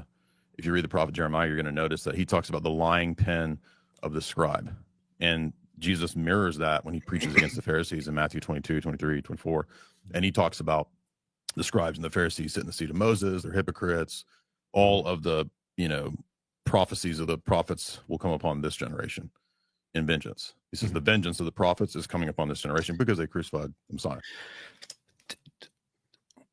Am I getting this wrong? What he just mentioned there, what Jesus said about the Pharisees and scribes sitting in the seat of Moses, did he just kind of imply that that it was part of the criticism? Because it was not. The scribe. And Jesus mirrors that when he preaches against the Pharisees in Matthew 22, 23, 24. And he talks about the scribes and the Pharisees sit in the seat of Moses, they're hypocrites. All of the, prophecies of the prophets will come upon this generation in vengeance. He says the vengeance of the prophets is coming upon this generation because they crucified the Messiah. So you get the divorce. This is actually a very, very, very interesting section, a very interesting collection of passages in the New Testament, which I find very, very worth looking at. Matthew 23. Let's see. David, what do you think about this? It sounds to me like he's depicting this as criticism or something like that. So here's what he means. Matthew 23. Then Jesus spoke to the multitudes and to his disciples, saying, the scribes and the Pharisees sit in Moses' seat. This is not a negative thing at all. Therefore, whatever they tell you to observe, that observe and do. Do you see that?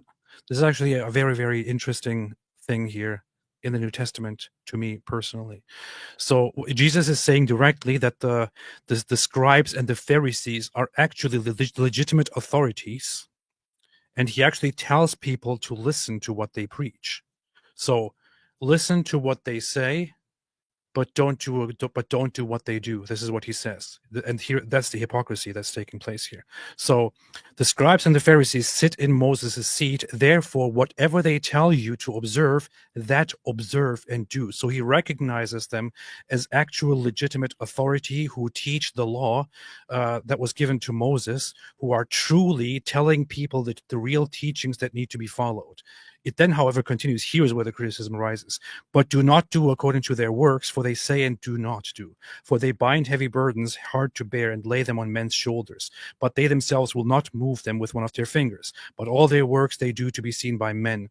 They make their phylacteries, which are the tefillin, broad and enlarge the borders of their garments. They love the best places at feasts. The best seats in the synagogues, greetings in the marketplaces, and to be called by men, Rabbi, Rabbi. So what he's doing here, Jesus, is he's while affirming that the Pharisees and the scribes are actually legitimate authorities that you should listen to, they say that he says that they are also hypocrites in their behaviors, and that they are a bunch of people who engage in vanities and all that. So this very much mirrors a language that is used in the Bible throughout when prophets speak against the authorities or speak against those in charge of the temple, where they tell people to uphold the law while brutally criticizing and insulting the religious authorities for being a bunch of hypocrites and all that. So this is basically what Jesus does here as well. So yeah, what do you think, David? Anything we want to say? I have two sort of competing different interpretations. One is he's like kind of being sarcastic here because he's setting up what hypocrites they are. And he's basically saying, hey, guys, these are the religious leaders, so make sure you obey what they say, just not what they do, because they're hypocrites and they don't obey what they say. And the reason I think there's in other words, he's not saying, I'm being completely serious here. You have to obey everything these guys tell you, because he had conflicts with them on their teachings about how, you're supposed to take care of your parents, but they would come out with a way around helping your parents. You just say, oh, there's a gift devoted to God, therefore I'm not going to help my parents with it and stuff. So he had a criticism with that. He had a criticism with ceremonial washings and obsessively doing these things. He had a criticism with their view of the Sabbath and so on. So those would be things that they claim, and he didn't think that you needed to follow them. So I think this is kind of, my initial thought was that he's being kind of sarcastic when he says these kinds of things. The other possibility is, as far as when they're in the seat of Moses, it's when they're actually telling you exactly what's in the law. When they're telling you exactly what is in the law, you'd better obey them, but just don't follow their example, because they don't actually follow that. They come up with all sorts of ways of getting around the law. So something in there. Powerful. So you're saying that I'm completely right. Right, thank you. Let's continue. Of Israel as a nation state in Matthew 21, I think 43. So, Okay. so Yeah. we're living in the Christian era, but they don't accept that. So they had to kind of come up with a rabbinic means of having the religion without the temple in the land. Now, a lot of people labeled Israel. I don't, people label me as anti-Semitic. I was like, man, I love Jews. I love everybody. But a lot of people label the current state of Israel as the synagogue of Satan. Is there any truth to that? I think in the New Testament, when Paul is talking about, because Jesus says that in early on in Revelation, verse, right? It's Revelation 2 and 3, where Jesus is rebuking the churches, and he says, I will make those who claim to be Jews that are not Jews bow down before you. Talking about in the resurrection. And then Paul says in Thessalonians that the Jews are contrary to all people because they rejected the Messiah. So I believe that rabbinic Judaism is against Christianity, yes, and it is a synagogue of Satan, in that its philosophy and its theology are essentially collated against Jesus being the Messiah. Like, no, he again says collated, man. It's not a genetic thing, right? So Right. sin isn't genetic. Sin is Right. a choice that we make, Mhm. and everybody sins. Right. Yeah. I'm like, is it anywhere in the Bible where God's chosen people, family of Israel? So here's the issue on that. I kind of don't know really how to respond to this, honestly, because it's like they asked a very clear question, and his response is one that like lots of people I know who will be very anti-Jewish, who will come and say, "Oh, Israel is synagogue of Satan, Jews are synagogue of Satan," and all that, which is kind of which goes against the entire traditional Christian perspective. His take seems to be more of a little bit of a nuance, while also clearly being very, very anti-Judaism. I would say that personally speaking, so if you say that that you think rabbinic Judaism is against Christianity and therefore fits the description of the synagogue of Satan, I guess you have to think about that a little bit. But so it's not like rabbinic Judaism is in and of itself deliberately and fully anti-Christianity, although it has a lot of it has anti-Christian historical aspects and Christian doctrines, some anti-Christian history, some anti-Christianity history, because it early on dealt with Christianity as a heresy. So it was dealing with heresies and also dealt with Christianity as a heresy of Judaism and responded to it in terms of how you respond to a heretical sect. That said, there's a lot of Jewish history that is where like I recently just saw certain commenters on a certain rabbi, for example, who says that that we don't believe that there's anything evil or anything bad about Christianity. We just think that that it would be evil or blasphemous for a Jew to become a Christian. But if Gentiles want to be Christians, we think that they will be together with us in heaven, for example. So, it's a very complicated topic. Yeah, on the issue of this, specifically the question, is this the synagogue of Satan? I think you can interpret that passage in multiple ways, but I mean, in context, it's talking about people who are persecuting you. So so you could kind of more generalize it to anyone who's opposed to Christ or something like that, but you could also not generalize it and say, hey, this is speaking specifically to Jews who are persecuting the early church, and that's the synagogue of Satan. And therefore you could say, well, I'm only applying that to Jews who are in a position of power and they use that power to persecute Christians, and we're calling them the synagogue of Satan. So anyway, that's why I don't use passages like that, because there are quite frequently multiple ways to interpret these things. Hey, I did want to point this out. Ready? Yes. Look at this. You got Christ rules everything around me. Oh, Orthobro detected. He says, you two are way too smart to be this ignorant. If you objectively looked at the Talmud like you do the correct AP, even theoretically, should we examine the Talmud the same way we examine the Quran? Yes. Are those two parallels? Are those two parallels? Oh, no. I mean, in terms of the kind of text they are, should we apply the same? No. Yeah. No. The fact that that's how you phrase things already means you don't know what you're talking about, dude. And so, AP, you think this is just what do you think? You think there's a guy who studied the Talmud, or there's a guy who saw a meme on X, a meme that we've already gone through? We did an entire long live stream where we went through all these passages and actually looked them up in the Talmud. Guess what? Sometimes they are messed up things. There are messed up things in there. Other times it's some rabbi saying it, and then another rabbi says the opposite. And it never gets put in the little memes. It never, ever, ever. And it'll just say, the meme will say, instead of saying Rabbi so-and-so said this, and another rabbi responded to them because they were arguing, they'll just say, the Talmud says this, and this is what Jews believe. And it's like multiple levels of deception there. The very, very funny example that I'm just thinking of just now, because it came up recently, of that. Let me quickly bring this up here. Sepharia. As an honorary Jew, I like reading Sepharia. Hey, Let's see. one second, just before I get rid of this comment so we can see your screen there. Just want to point out, it says, if you objectively looked at the Talmud like you do the Quran, you would be heroes for Christ and save so many Jews. What you mean is if we went around like Nick Fuentes, the Talmud, and this is what Jews believe, and this is what Jews believe, then we'd be heroes. You really think you will win Jews over like that? Yeah. You think that's what really impresses Jews when they go, wait, dude, do you know what happens when you bring up the Talmud to an average Jew walking down the street in Israel? They have no clue what you're talking about. That's what happens.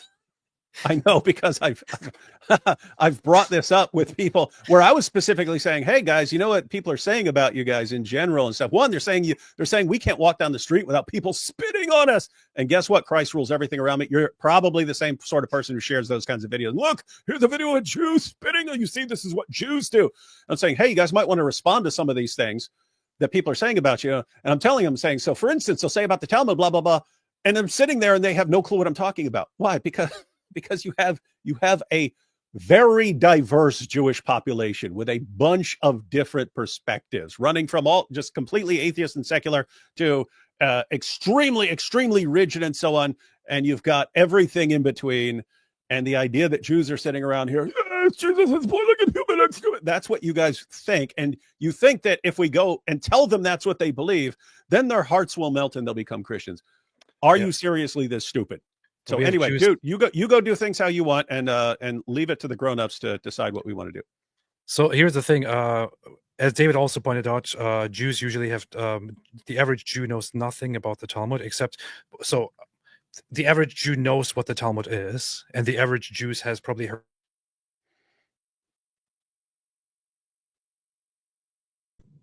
The average Jew has probably heard one or two phrases from the Talmud. The average Jew has not read the Talmud, and you don't really read the Talmud. It's not really technically reading the Talmud. It's a huge library of things that you need to study. The average Jew has not read even like 1% of what the Talmud says. So this whole, why don't you talk about the Talmud? As if it was the Quran is just complete nonsense. It's stupid. There is a tradition in Rabbinic Judaism that the Talmud is studied even more than the Torah, but this is only done by the highest rabbis because it is because the Talmud is studied in order to properly understand the Torah. That's what it is. So it is a key to understanding the Torah, and it has like here what David just pointed out. So here is a passage. Here is a passage from the Talmud, from Shabbat 31a. Very, very funny exchange here. The sages taught there was an incident involving one Gentile who came before Shammai. The Gentile said to Shammai, how many Torahs do you have? He said to him, two, the written Torah and the oral Torah. The Gentile said to him, with regard to the written Torah, I believe you. With regard to the oral Torah, actually, this is not what I was going to go into. Yesterday you did not. Oh yeah, here. There was another incident involving one Gentile who came before Shammai and said to Shammai, convert me on condition that you teach me the entire Torah while I am standing on one foot. Shammai pushed him away with the builder's cubit in his hand. This was a common measuring stick, and Shammai was a builder by trade. But look at this. You have him pushing away this Gentile who just says he wants to convert. What is this? Judaism treats people. You see, this is directly in the Talmud. This is directly in the Talmud. What is wrong with these people? Funny thing is that this is just one of those instances where two different things are presented. And Shammai is actually, so Jewish tradition revolved around two movements or two figures. The rabbinic Jewish tradition early on, or the Pharisaic tradition.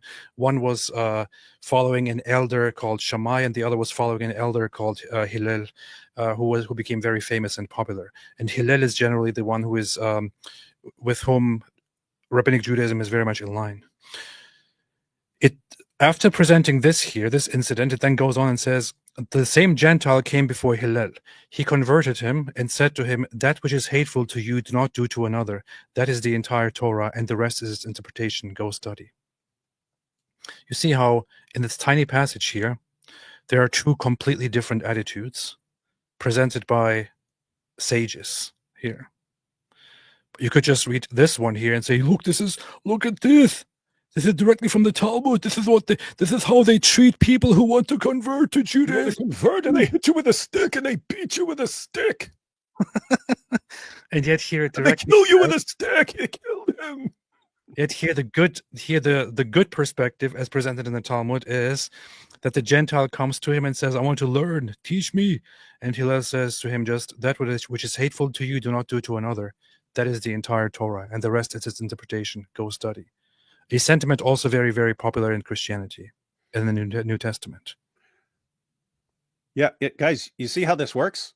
It's giving you multiple perspectives on these things. And what happens in the little memes from the Groypers and Orthobros and so on, it'll be, and we've seen this over and over and over again. One of the most common ones that keeps coming up is the Talmud says that if a Gentile learns the law, he must be executed. And you look at the reasoning he was saying, because they've stolen it, was given to us and they're stealing it, so they're basically robbers and so on. And with the understanding these guys had no authority to put anyone to death and so on. So they're just saying you deserve death because we treat you like a robber. And then, so they'll put that in their little meme. They don't put what happens right after that when another rabbi responds and says, no, if a Gentile learns the law, he's like the high priest.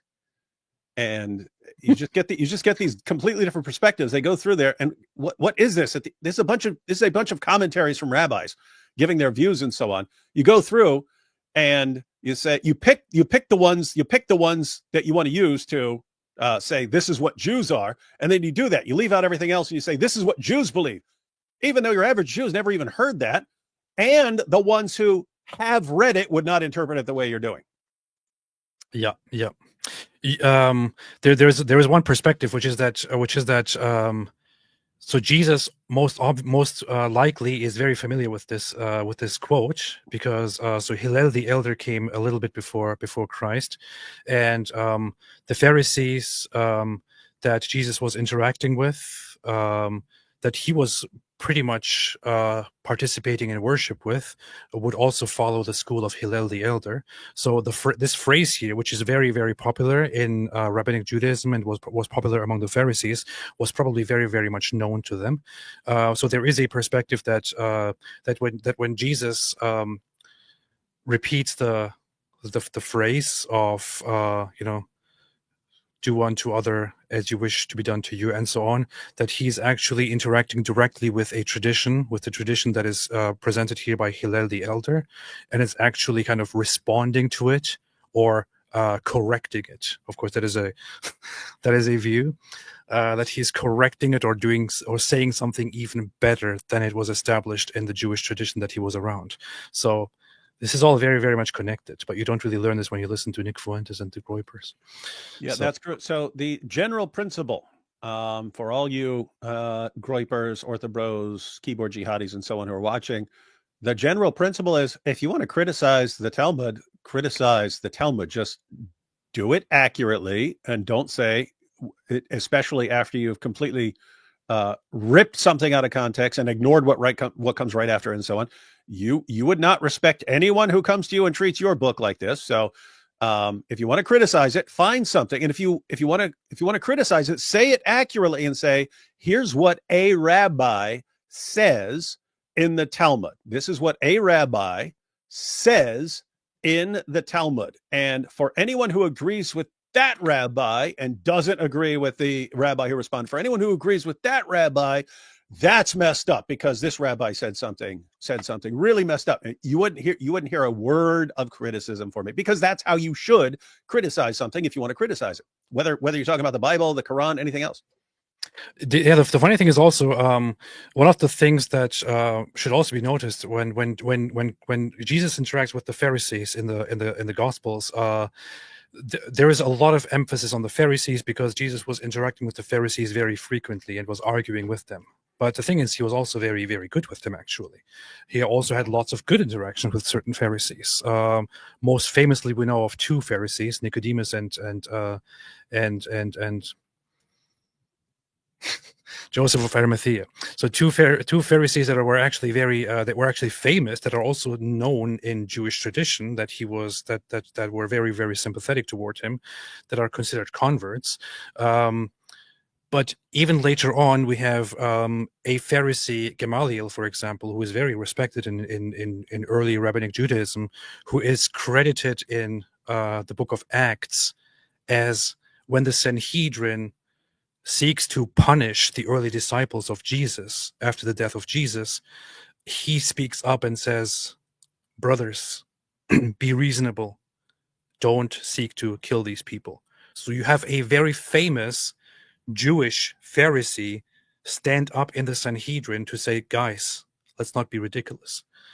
Because the funny thing is, as much as people nowadays think of the Pharisees and say, look, Jesus was against the Pharisees and they killed him and so on, it wasn't actually the Pharisees who were mostly influential in having Jesus executed and the others persecuted. It was actually the Sadducees who were very much influential in getting Jesus killed and having the others killed. Caiaphas, the high priest, was most likely a Sadducee. The ones that were most likely to just go for the let's just kill him option were the Sadducees, not the Pharisees. The Pharisees were very were heavy debaters, and they were very much opposed to what Jesus was doing, and they had big arguments with him, but they were also friendly to Jesus on many occasions because Jesus was one of them. The Pharisees were not the main problem. The Pharisees are what turned into the rabbinic Jews. The Sadducees died out. The Sadducees were the literalist, highly legalistic people who were basically sucking up to the Roman authorities and thinking of just doing whatever will please the Roman authorities and whatever will preserve the peace.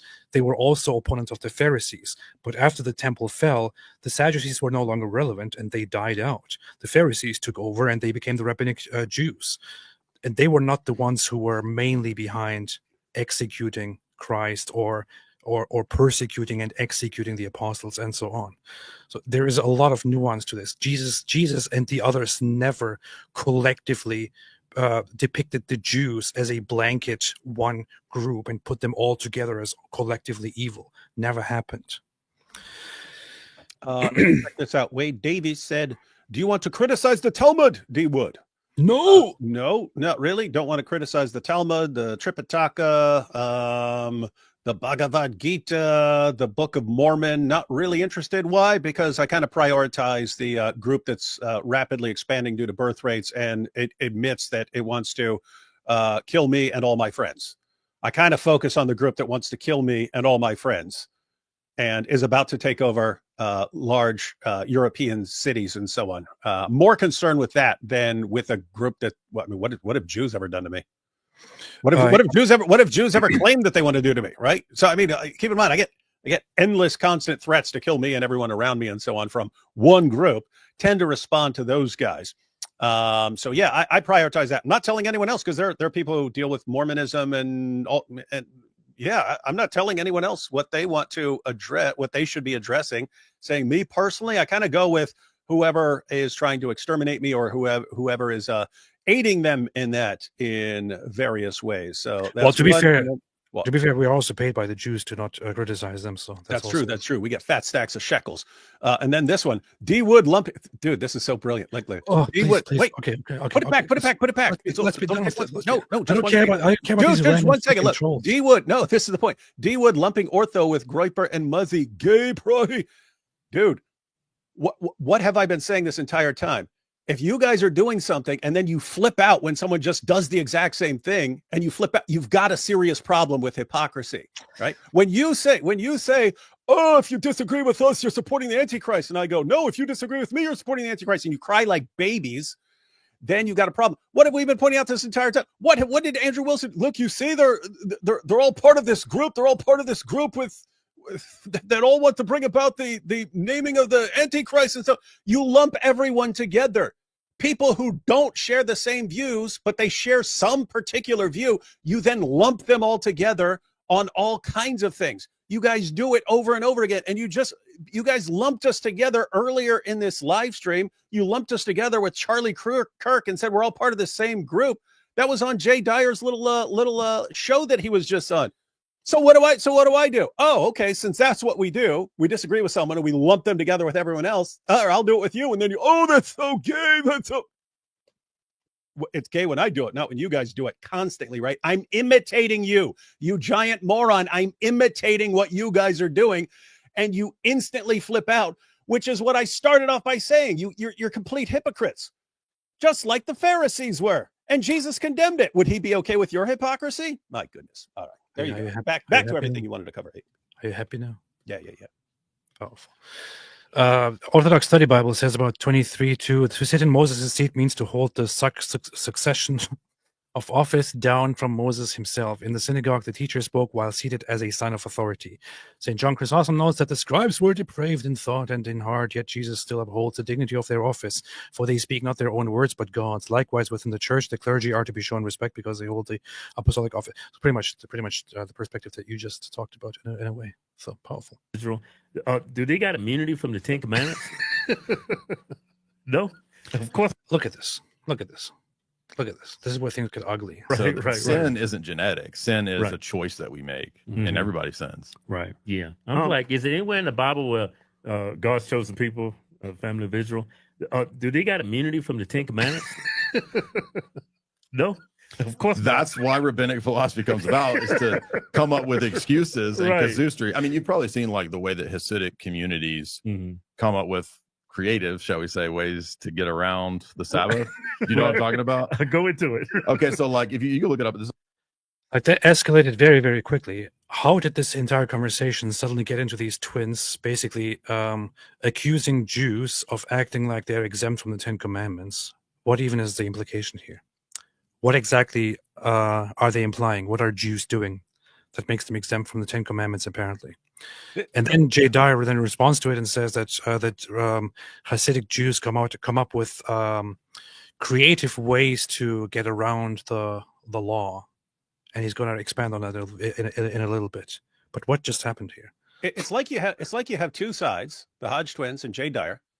Both sides get all their information from Candace Owens, but Jay Dyer knows a little bit more about the Bible a lot more than the Hodge twins. And so he sort of brings this knowledge together with his knowledge of the Bible and so on. But and then these guys are having a discussion, and their discussion is based on all the ideas they got from Candace Owens. I mean, until this point, you could say, okay, everything was going okay. But these guys will probably start fuming when you call them anti-Semitic or anti-Jewish. But this just very quickly, out of nowhere, completely developed into pure anti-Semitism. How did this happen? Do they got immunity from the Ten? Where God's chosen people, family of Israel, do they got immunity from the Ten Commandments? What just happened? Like this quickly just escalated into complete anti-Semitism for no reason at all. We're not even given any context. No, of course. That's why rabbinic philosophy comes about, is to come up with excuses and Right. casuistry. I mean, you've probably seen like the way that Hasidic communities come up with creative, shall we say, ways to get around the Sabbath. You know what I'm talking about? Go into it. Okay, so like if you look it up, this is not me making it up. There's a couple examples. Is like, because you can't do any work on the Sabbath, right? Right. Sunday Right. you can't worry. You'll be So- stoned to death. I just read that. Yeah. So the way that they get around that is you can't flip a light. So nobody's actually stoned to death for doing work on the Sabbath. This is even in rabbinic tradition understood as not to be taken literally. So Switch, right? Right. So you move a switch that doesn't cause the electrical current to actually be cut off. Yeah. You just remove a switch and then randomly you let the current be turned off. Uh-huh. And so you're not working. Okay, another example is you That's crazy. can't walk outside on the Sabbath. Okay. Mhm. In rabbinic Judaism, in his strict Hasidic rabbinic Judaism. Well, what if we took a string and we looped it all around this? So what he's doing here is he's describing certain practices that people in Jewish traditions developed, in where they say we can technically not work and not use any light switches or things like that on the Sabbath, but we have to keep some things running. So let's invent a system where we can keep God's commandments and not work and not flip a light switch on the Sabbath. But we have something in place where it does it by itself without us doing any work. This is somehow depicted as trying to deceive God. Is it really? What are they actually doing? They're actually trying to obey the law of not doing any work on the Sabbath, while finding ways to get things going out of necessity while obeying God's commands. This kind of strikes me like a very strict way. Now, to be very, very fair, I don't think that's a very good way of looking at religion. but who am I to speak? That said, they are literally trying to obey God's commandments while trying to find a way to get things going. How is this considered deceptive or bad? In my opinion. So when I was exploring Judaism, actually, one thing that bothered me and one criticism that I would have, in my humble opinion, was that that there is extreme legalism, which is what basically Jesus is pointing out in the New Testament, in the rabbinic tradition. Extreme legalism. And this is like, for example, on the Sabbath, you're not supposed to use a vehicle, use a car, which is why in Orthodox Judaism, people usually live very close to a synagogue because they want to go to the synagogue, but they also can't use vehicles and all that. So, in response to this, in America, in a place where the land is very, very big and lots of things are very far away from each other, conservative Jews, for example, said we shouldn't take it so literally. We should allow for the use of vehicles on the Sabbath, because what's more important, attending the synagogue or keeping the law of not using vehicles? So they came up with a way to reinterpret things. Orthodox Judaism says, no, this is unacceptable. We simply do not do things on the Sabbath. And when I look at this, I think it seems to be kind of fitting the description of what Jesus says when he says that they follow the word of the law, but not the spirit of the law. And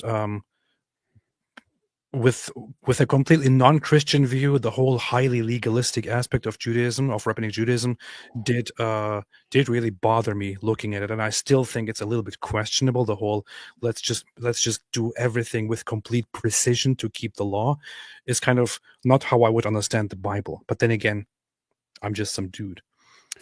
Hey, I did want to point out, just because it's kind of related to a bunch of issues what you were just saying, as far as this sounding like Jesus. I've pointed this out before, but when I was in Israel the first time, I was actually talking to a Jewish guy who's really knowledgeable. He like studies the archaeology and stuff like that. And I don't even remember, we were talking about something, and he goes, Jesus' way won. And I said, what? He said, the way of Jesus' way. The Jesus' way won. And I said, what do you mean he won? He goes, so this guy viewed Jesus as a religious reformer. And guess what? There are lots of Jews who view him that way, right? They don't have a negative view. They think they think Christians exaggerated things and so on, and made him into the Son of God and all these things. But there are lots of Jews who just believe that Jesus was a critic of, too much religious formalism and stuff like that, and telling people to get back to like what's really important and the spirit of the law and the heart of the law and so on. And he said, the way of Jesus won. And he says, if you look at the criticisms Jesus brought against the Pharisees and stuff, he says there's no one is going to get injured on the Sabbath right now and not be taken to a hospital, even though like back then it would, of course you can't drive on the Sabbath, even though but they would have had problem doing any of that because they had a problem even with Jesus healing on the Sabbath and so on. He's like, there's no place where you're going to get injured and people aren't going to take you to the hospital or something like that. All the things that Jesus was pointing out as far as you're going too far, he's saying, that's now normal. It's now normal to a more moderate view is now normal and so on. So anyway, powerful. Some people view Jesus as a successful critic of like extremism. Powerful. This parking lot to make it an. Did you see he was doing the Nazi salute? See, you caught him. Well, what if we took a string and we looped it all around this? You see. Parking lot to make it an enclosure, right? And then we're not outside anymore because it's enclosed. And I'm serious. It sounds like a joke, but it's all like a joke, man. Before Israel was established, Palestine was there, and who lived there? The letter. What? There's still Palestine was there. I can't even go back to Palestine. So before Israel was established, Palestine was there, and who lived there? It was everybody. Christians Muslims, live there. Yeah. So Jews, right. Muslims. Yeah. They were all there in Palestine together. Yes. In fact, I just recently read a book by a bunch of it's a French historian and intelligence analyst doing a retro. You didn't read a book by a French historian that the British Empire sent out to spy out and to do reconnaissance on all the Middle East, because at the time of the British Empire, like 1900, 1890s, 1900, 1910, a lot of the Middle East hadn't been charted yet, right? So they sent out very famous spies. Even some of them are even women, which is weird, like Gertrude Bell, T.E. Lawrence, St. John Philby. They sent them out to spy because oil had just been discovered. British Empire wanted oil, and so they're called black gold spies. And so they went and basically just charted the whole land, all of it, got an assessment of things that people didn't even know existed. Like there were churches, old remnants of churches in Jordan that had been destroyed because it became Muslim, but there were just the old cathedrals that people didn't even know existed. So there's even evidence of communities of Christians in Jordan that people didn't know about until these spies got there, is what I'm trying to get at. So it's a very complicated, nuanced history of the Middle East. I'm not a Middle East historian, but I've read a lot on it. So I would say, yes, you have a lot of people living there. I'm not a Middle East historian, but I play one on the internet. Very amenable to all the people groups prior to the founding of the nation state of Israel, because He has a very interesting way of getting to the point. what happens is the British Empire decides that in order to you ask this guy what time it is, he'll tell you how to build a watch, and then eventually tell you what time it is. they wanted. So this is a long way of saying it's 2:30. Set up there for a purpose, for a reason. Originally to find oil, but there wasn't really oil in Israel, but there's oil around. David, ask me. Hey, little David, I want to ask you. I want to ask you a question. So, how did America come into existence? Well, I was reading a book 17 years ago. It's a book by famous Chinese historian Cheng Shi, and was reading that, and it was talking about a history of China and how this relates to the study of astronomy, astronomy is, things in space and so on. And so anyway, I got really interested in space for a while. And anyway, was studying, Halley's Comet. And then, I was wondering, who's this Halley guy? So I had to look up who this Halley guy was. And I found out that he had a cousin named George, and then that made me think of George Washington. So anyway, all this is to point out that George Washington. David, never mind. I don't want to know anymore. Okay. So they had this nation state established, Balfour Declaration, that was all bragged about by the Rothschilds, that they got that through. It was all partly their work. Moses Hasselhoff confirms that as well from decades earlier. So then it became all right. What else is there? Are Muslims closer to Christians? This is actually something interesting. Let's look at that. Like I look at Muslims and Christians, I think we have more in common than, let's say, Christians with Jews. Judaism. Yeah. I'm not trying to be. Maybe I disagree on that. Okay, but only because I would have agreed with you 10 years ago, and then I started debating Muslim. Finally, Jay says something accurate for the first time in his entire life. Something that's not completely insane and ridiculous and sounds like a 12-year-old will say. I've literally never heard a single real thing coming out of his mouth until. I'm just kidding. For those who are just chiming in. Yeah, and I'm just trying to annoy. I've said many times that Jay DYER has a lot of good points, and I have a lot of respect for him and agree with him on many things. But yeah, here's something that we can agree on. But I'm curious about his reasoning. Muslims and learning Islam. Okay, so I'm ignorant when it comes to Muslims. I mean, I just think that they're both in the same level of disagreement. Oh, I see. Okay. And if you look into a lot of academic treatments of the history of Islam, they'll talk about how indebted it is to the Talmud. Yes. So I believe Islam is actually very heavily Talmud. What? Who says that? It's to the Talmud. Academic treatments of the history of Islam, they'll talk about how indebted it is to the Talmud. I think he's talking about like there's one thing or two things that Islam, that the Quran obviously took from Jews, from Jewish oral tradition. Well, it's not just the Quran though. So we're probably both thinking of Surah 5 verse 32, where it actually quotes it. But even the story right before that about the bird scratching around, so that's a Jewish story. So you do have Jewish stories.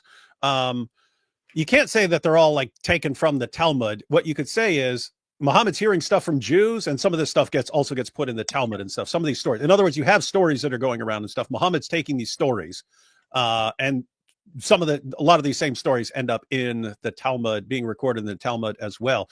And then certain ideas like in the Hadith as well. But in the Hadith, you have the story of you have Muhammad explaining embryological development and so on, and he says that it remains as a drop of sperm for 40 days, that's actually in the Talmud. That's actually in the Talmud. And so whether Muhammad got this directly from someone who's telling him what's in there or something like this, or like it's just a common story and stuff like that, not sure. But yeah, you do have, it's basically Muhammad is interacting with Jews in Medina. Those Jews in Medina have a lot of the same stories that are incorporated into the Talmud. So yeah, you have things in the Muslim sources that you'll also find in the Talmud. And it's clear where Muhammad was getting this stuff. He's getting it from the Jews he's interacting with.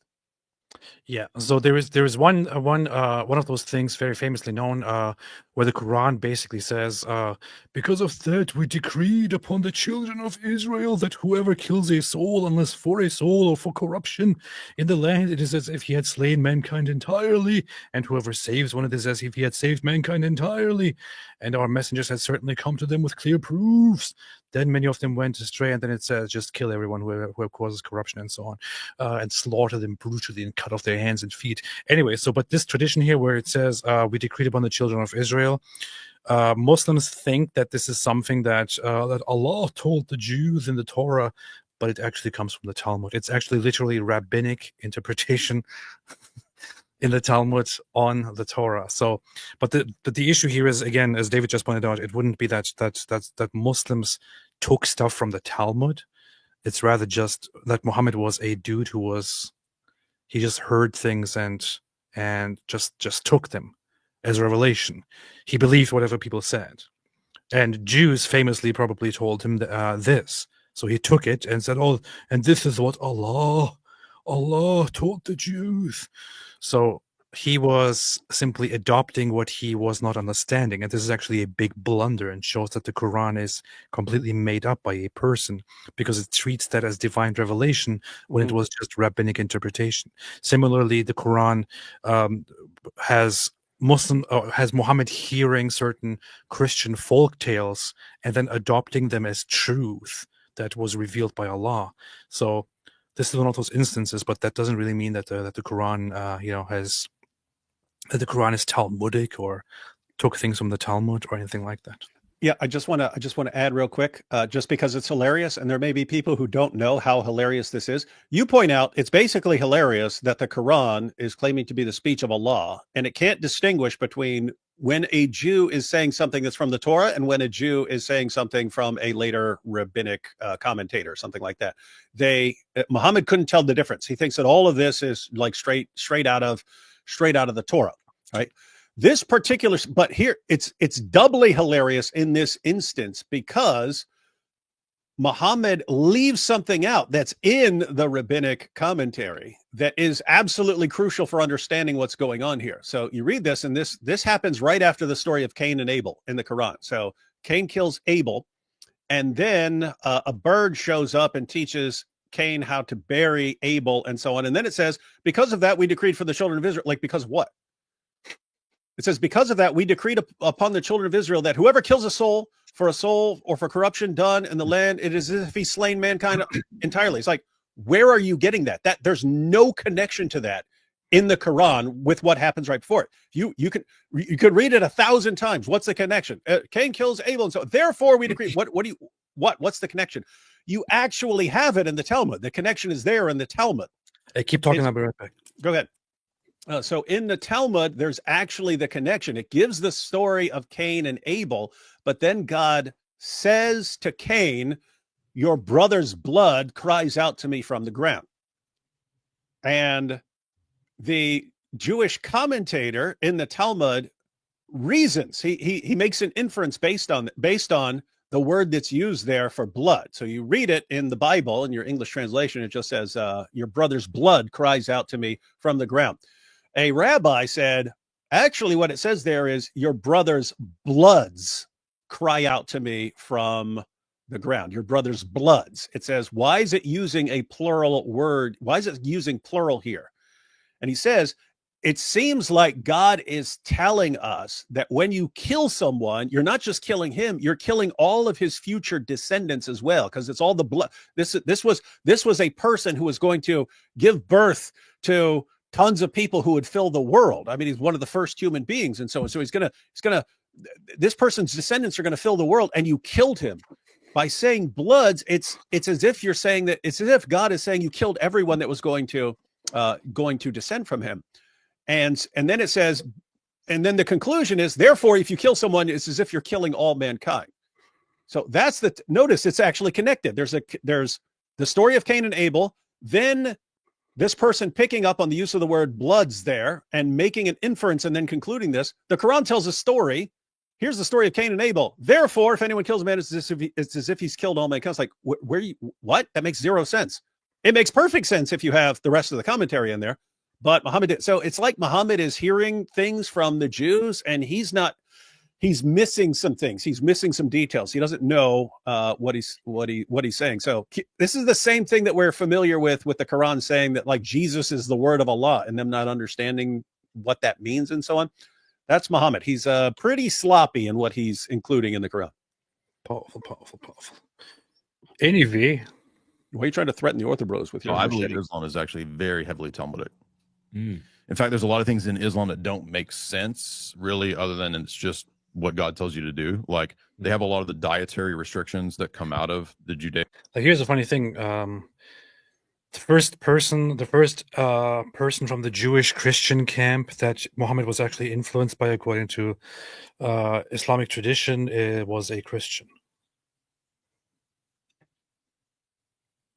Or let's say a supposed Christian who was a convert to Christianity or to some form of heretical Christianity. We don't really know what it was, but probably some heretical new convert to Christianity who influenced Muhammad. Much of what Muhammad learned early on was from Jews, and later on it was very much from Christians. So it started with a little bit of Christianity built on top of polytheism, then turned toward Jews, and then ended up in massacring and rejecting Jews, and then turning toward Christians again, and then eventually rejecting and trying to massacre them, upon which Muhammad died. So it is a polytheistic religious system that was established with syncretism taken from Christians or heretical Christians and certain Jews. It's kind of weird to call it just Talmudic. That like what the heck? That doesn't even mean anything. Tradition and the rabbinical traditions for no reason. So when you ask Muslims, like, well, why do you have to do the wudu washings and why do you abstain from pork and all this stuff? It's like, well, because Allah says to. And then when you look into the sections in the Quran that have these dietary restrictions, it's sort of like copied and pasted out of the Old Testament, out of Leviticus. But there's no real reason for it. Plagiarism. It is. It's a copy-paste plagiarism religion. And then if you look at Christianity, there's a reason why at that time God gave those dietary laws. He said it was unclean or something like that. That's the verbiage. It had a pedagogical significance, right? So when you get to the New Testament, you guys are reading the Bible through, when you get to Paul's letters, and Jesus does this too, like they will explain the purpose of the dietary laws and the ceremonial laws, as they're called. They were intended to typify the coming Messiah. So they're types, signs, and symbols, like Jesus is the Passover. So when the Jews are reading the Passover, that was a symbolic lesson, teaching them that the coming Messiah will be but how is also a symbol of the church, the body of the believers that are a living temple, Peter says. So likewise with the ceremonial laws, when you have these restrictions about not eating an unclean animal versus a quote clean animal, when you get to the New Testament, when you read the book of Acts, Paul will say that now that the covenant is fulfilled. It's kind of funny because the question was whether Judaism or Islam had more in common with Christianity, but now he's let the man answer, man. Going into a completely let the man answer for 3 hours. All animals are clean.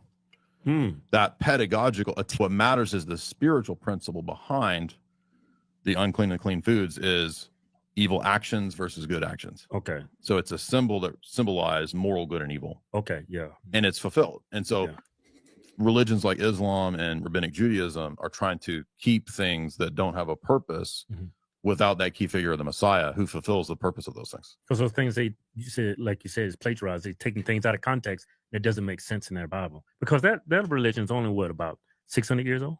Well, it's in the 600s. Muhammad's pops up and starts saying that he's getting prophetic messages. He also thought he was possessed too, by the way.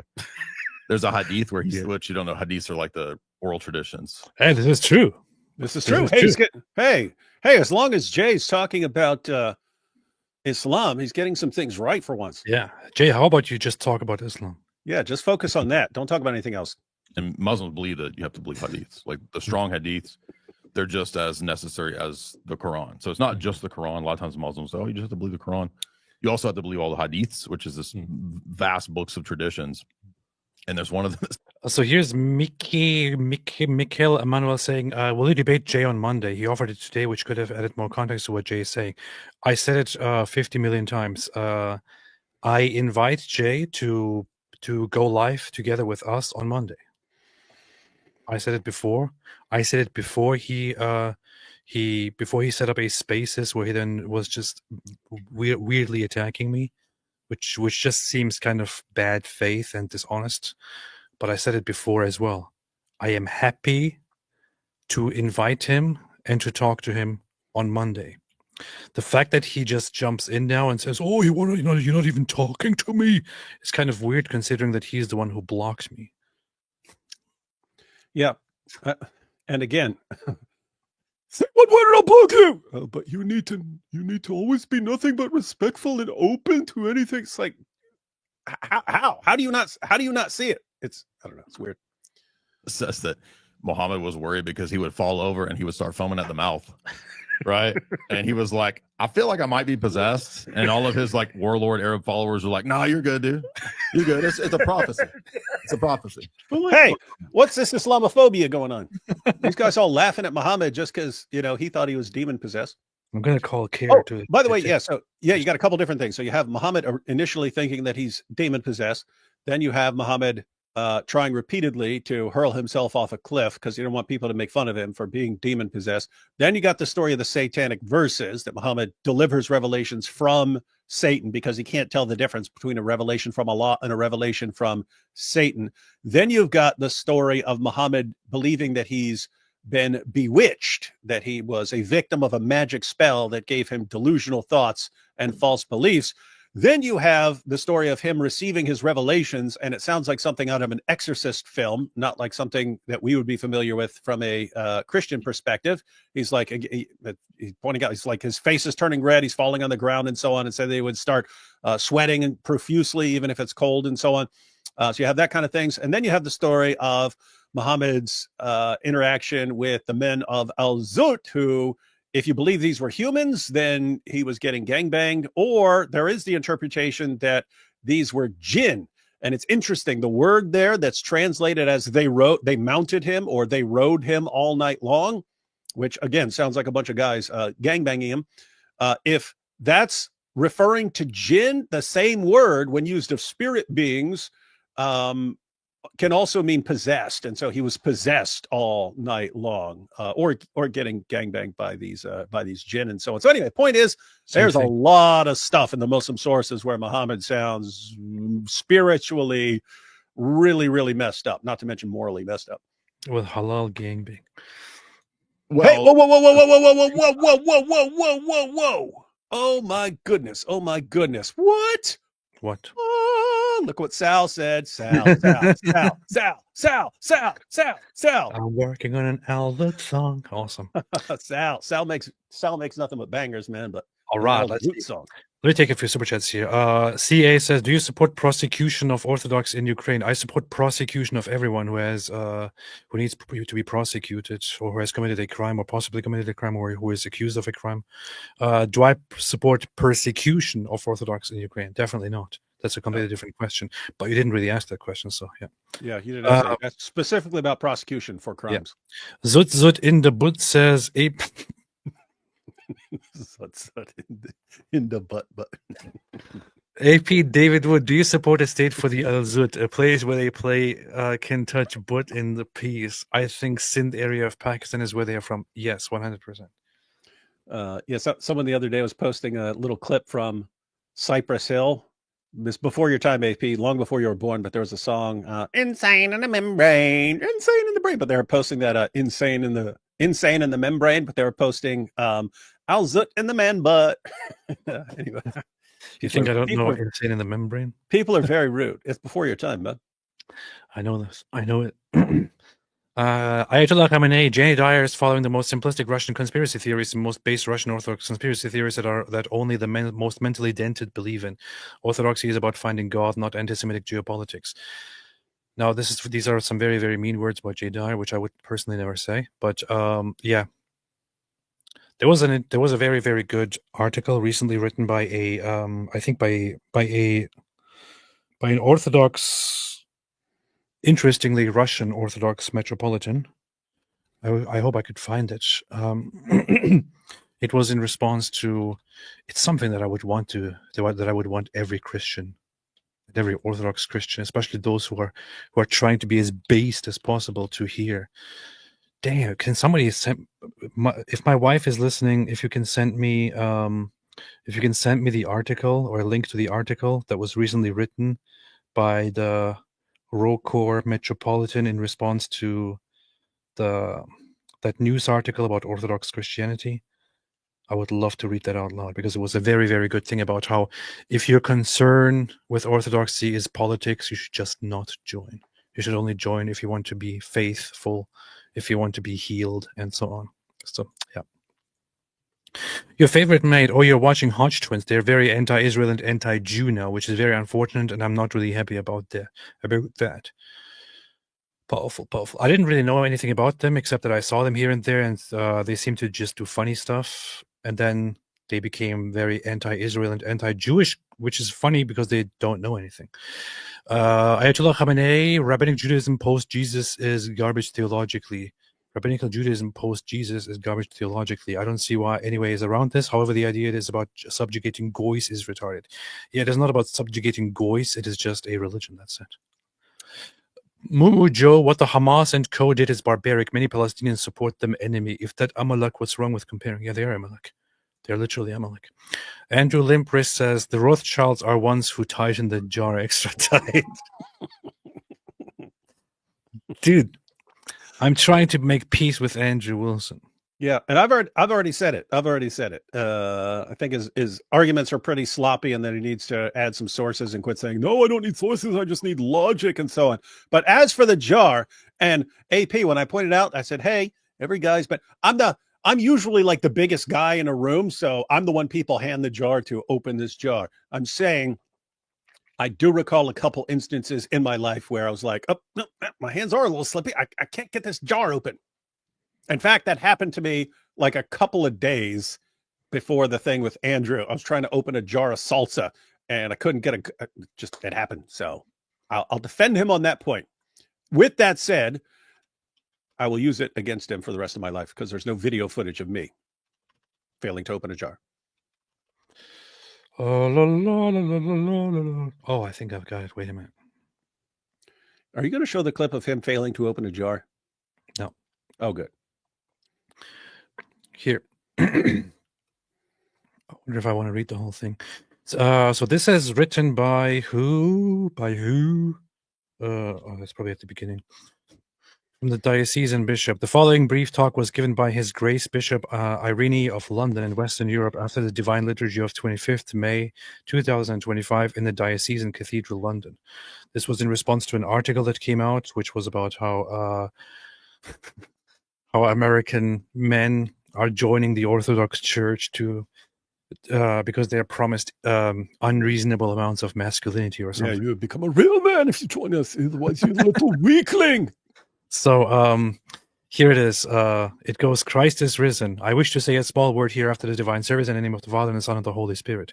It's not often, in fact, it's extremely rare that I ever comment from this place on things going on in the media or in the political world, because for the most part, these have no bearing upon our life in Christ. But I do want to say something today that's in response directly to something in the press. As of this morning, there is an article that has been published in the mass media. It's on the radio and so on about the Russian church, particularly in America, but more broadly about the church abroad. And it talks about the church in terms of people seeking masculinity and a conservative environment and a political environment that's different from the liberal world around them. And I feel it's necessary to say something in light of this to all of you who are here. Now, I don't want to read the entire article, although I think it's a very, very good one, but I would recommend seeking it out. You have the title right here. If you Google it, you will get it. But there was a section which I wanted to read. So none of this has anything to do with the teaching of Jesus Christ.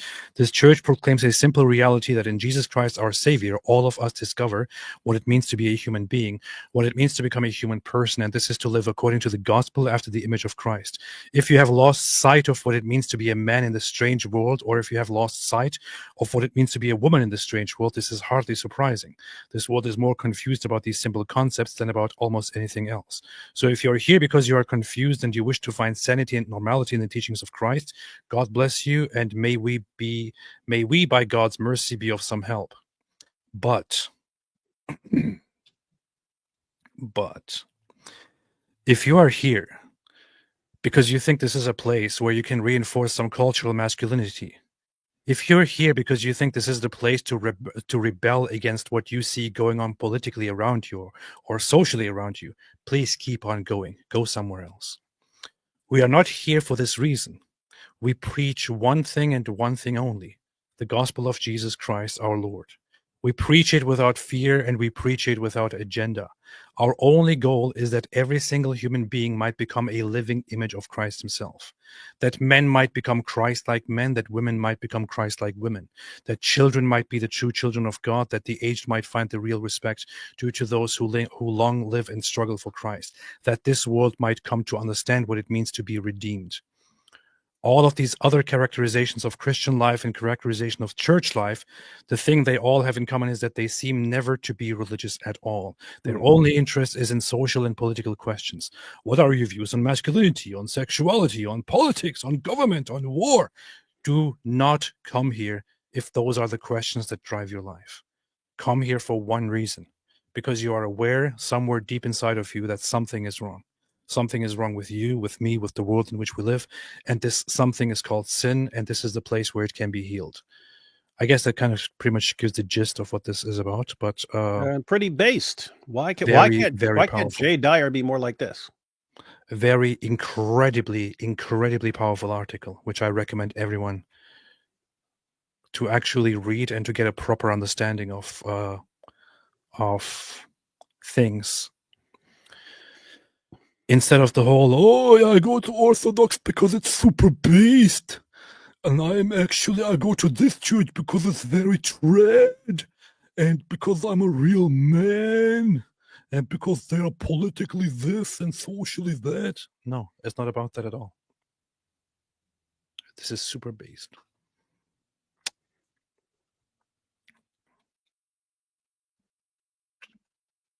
It is totally based.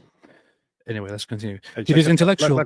Oh, sorry. Oh, I didn't know you. We both clicked at the same time, but mine won. It says DAWA has just won the Islamic Olympics in London. God Logic showed up and they broke the 1,400 meter run.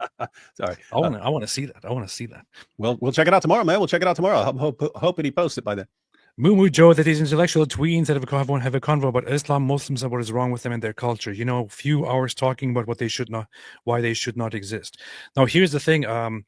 There's actually one redeeming aspect about this episode with Jay Dyer, which is that they actually brought up the stupid idea that Christians might have more in common with Islam than with Judaism, to which Jay Dyer actually disagreed and pointed out things with Islam. So maybe this will open the door to cause them to not think that way and to also talk a little bit about the problems with Islam. Mm-hmm.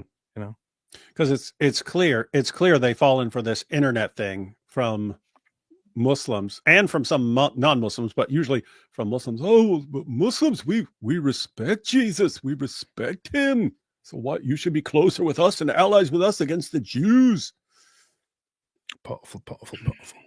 Zed had no AP. The Wingerlings are God's chosen people. I never disagreed with that.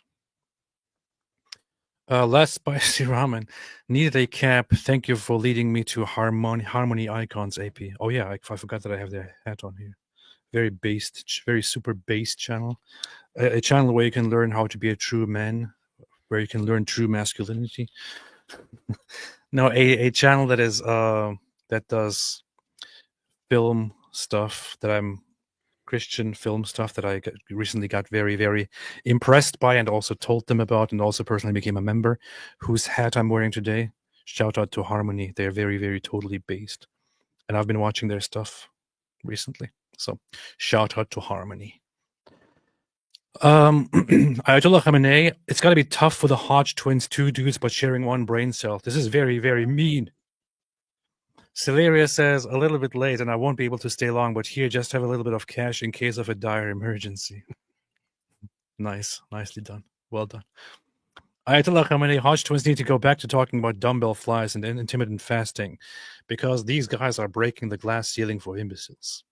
Very, very mean. Well, they were also fun. They were also funny just when they were reacting to stuff. They'd react to various clips and stuff like this, and they'd be joking and laughing, and it was awesome. And then they went on this. Well, Candace Owens, she says we have to go after the Jews now, so we're going to go after the Jews. Jay made a space on X calling AP Muslim. I know it's very stupid. It's very stupid. Dude, listen, here's what's hilarious. And guys, just get this through your heads.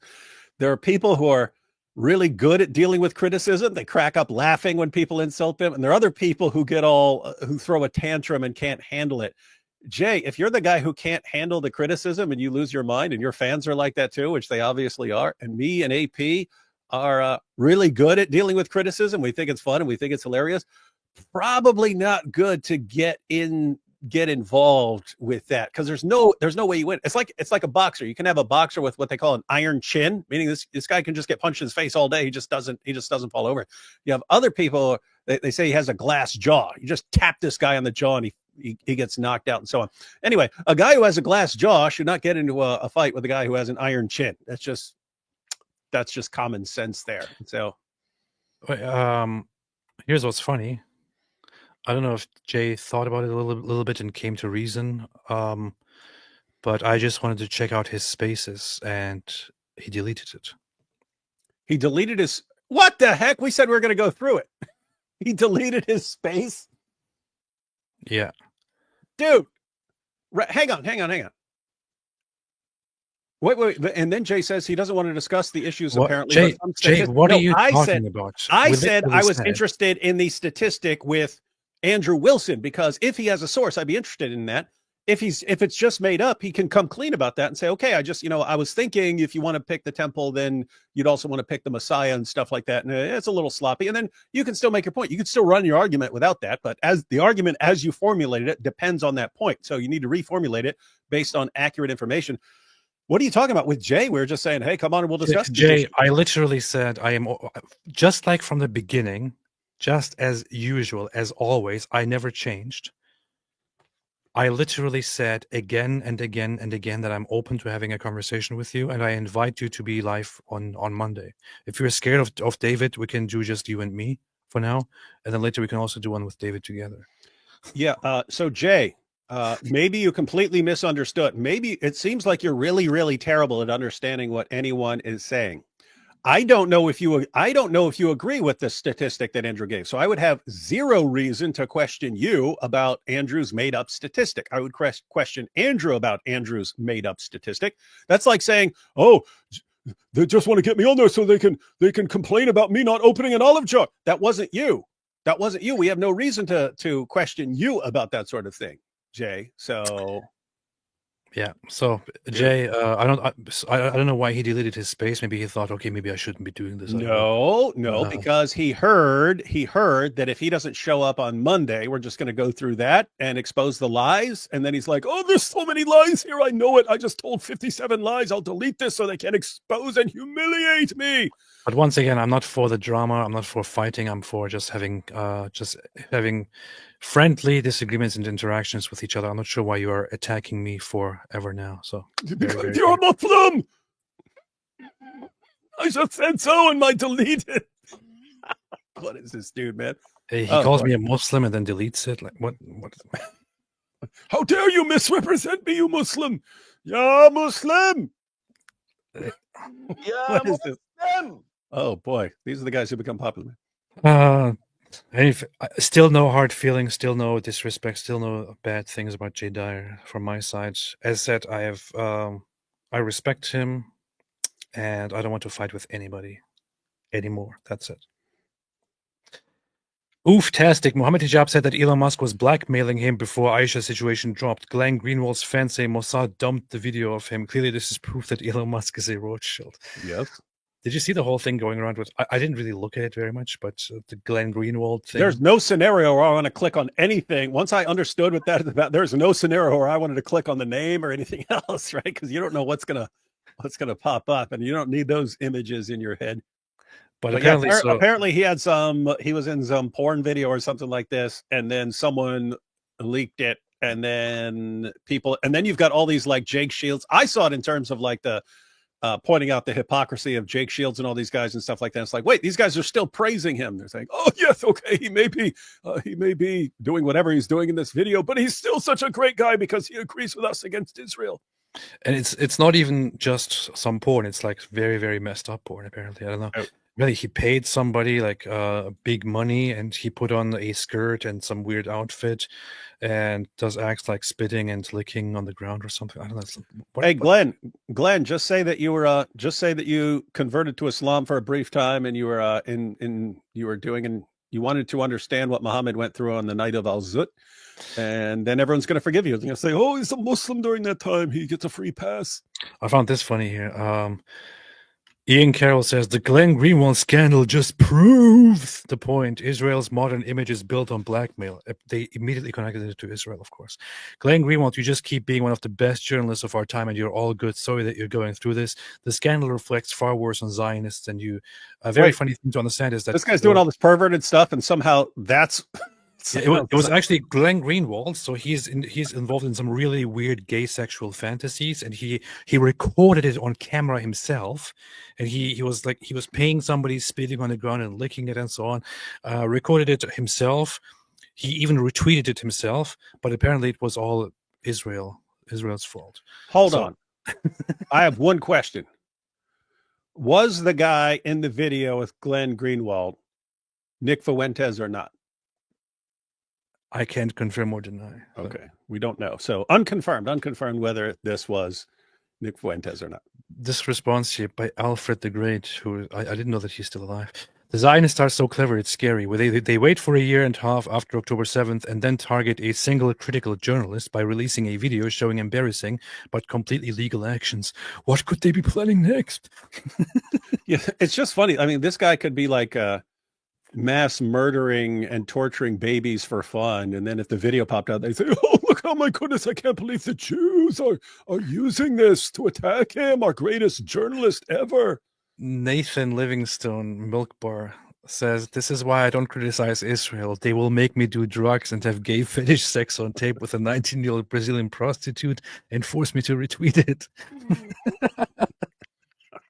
Jews! You show the meme, man. The meme is hilarious. They'll force you to enjoy it too. Retweets. He retweeted his own sex tape. Yes. Wait. Hang on. He shared it? Yes. Or someone posted it and then he He shared it? apparently allegedly accidentally retweeted it and then unretweeted it. And then started complaining that he's being blackmailed or something. That meme is funny. You're putting a stick in your own spokes of your own wheel, and then Israel's attacking me. That's funny. It's just such an obvious image of how ridiculous everything has become. Like, he does something that is really, really disgusting, and then he accidentally retweets it and publicizes it, and then they blame it on Israel. This is how ridiculous it has all become. Just blame everything on Israel. If you do something stupid, something weird, blame it on Israel. That's what you do. And they are all running with it. Thousands of retweets and likes. They're running with it, actually. Guys, this is what's really creepy about everyone splitting up into these groups that hate each other. It's that anything someone in your group then does, you blame on another group, even if it's you doing it and it has nothing to do with the other group. You just blame the other group, and everyone accepts it because they all hate the other group and they love you. It was the Jews. The Jews did it. The Jews made me do it. Captain Marvel, thank you, Captain Marvel, for the super chat. $100 super chat. JD with the small Wiener energy thinks this big, brave, strong man to invade a space, force life conversion, and start throwing out hot fallacies. Down will light. Look at how he refused to debate James White because Jay needs his loser gotcha unstructured format. Powerful. Yeah, Jay would have gotten crushed by James White. What? not even man enough to be in the same debate with James White. What? And his fans know it. His fans know it. They were like messaging him, "Don't, James is too strong for you." I wonder if anyone believes that. So, wait, were you serious, David, when you said What? that James White would have crushed Jay Dyer?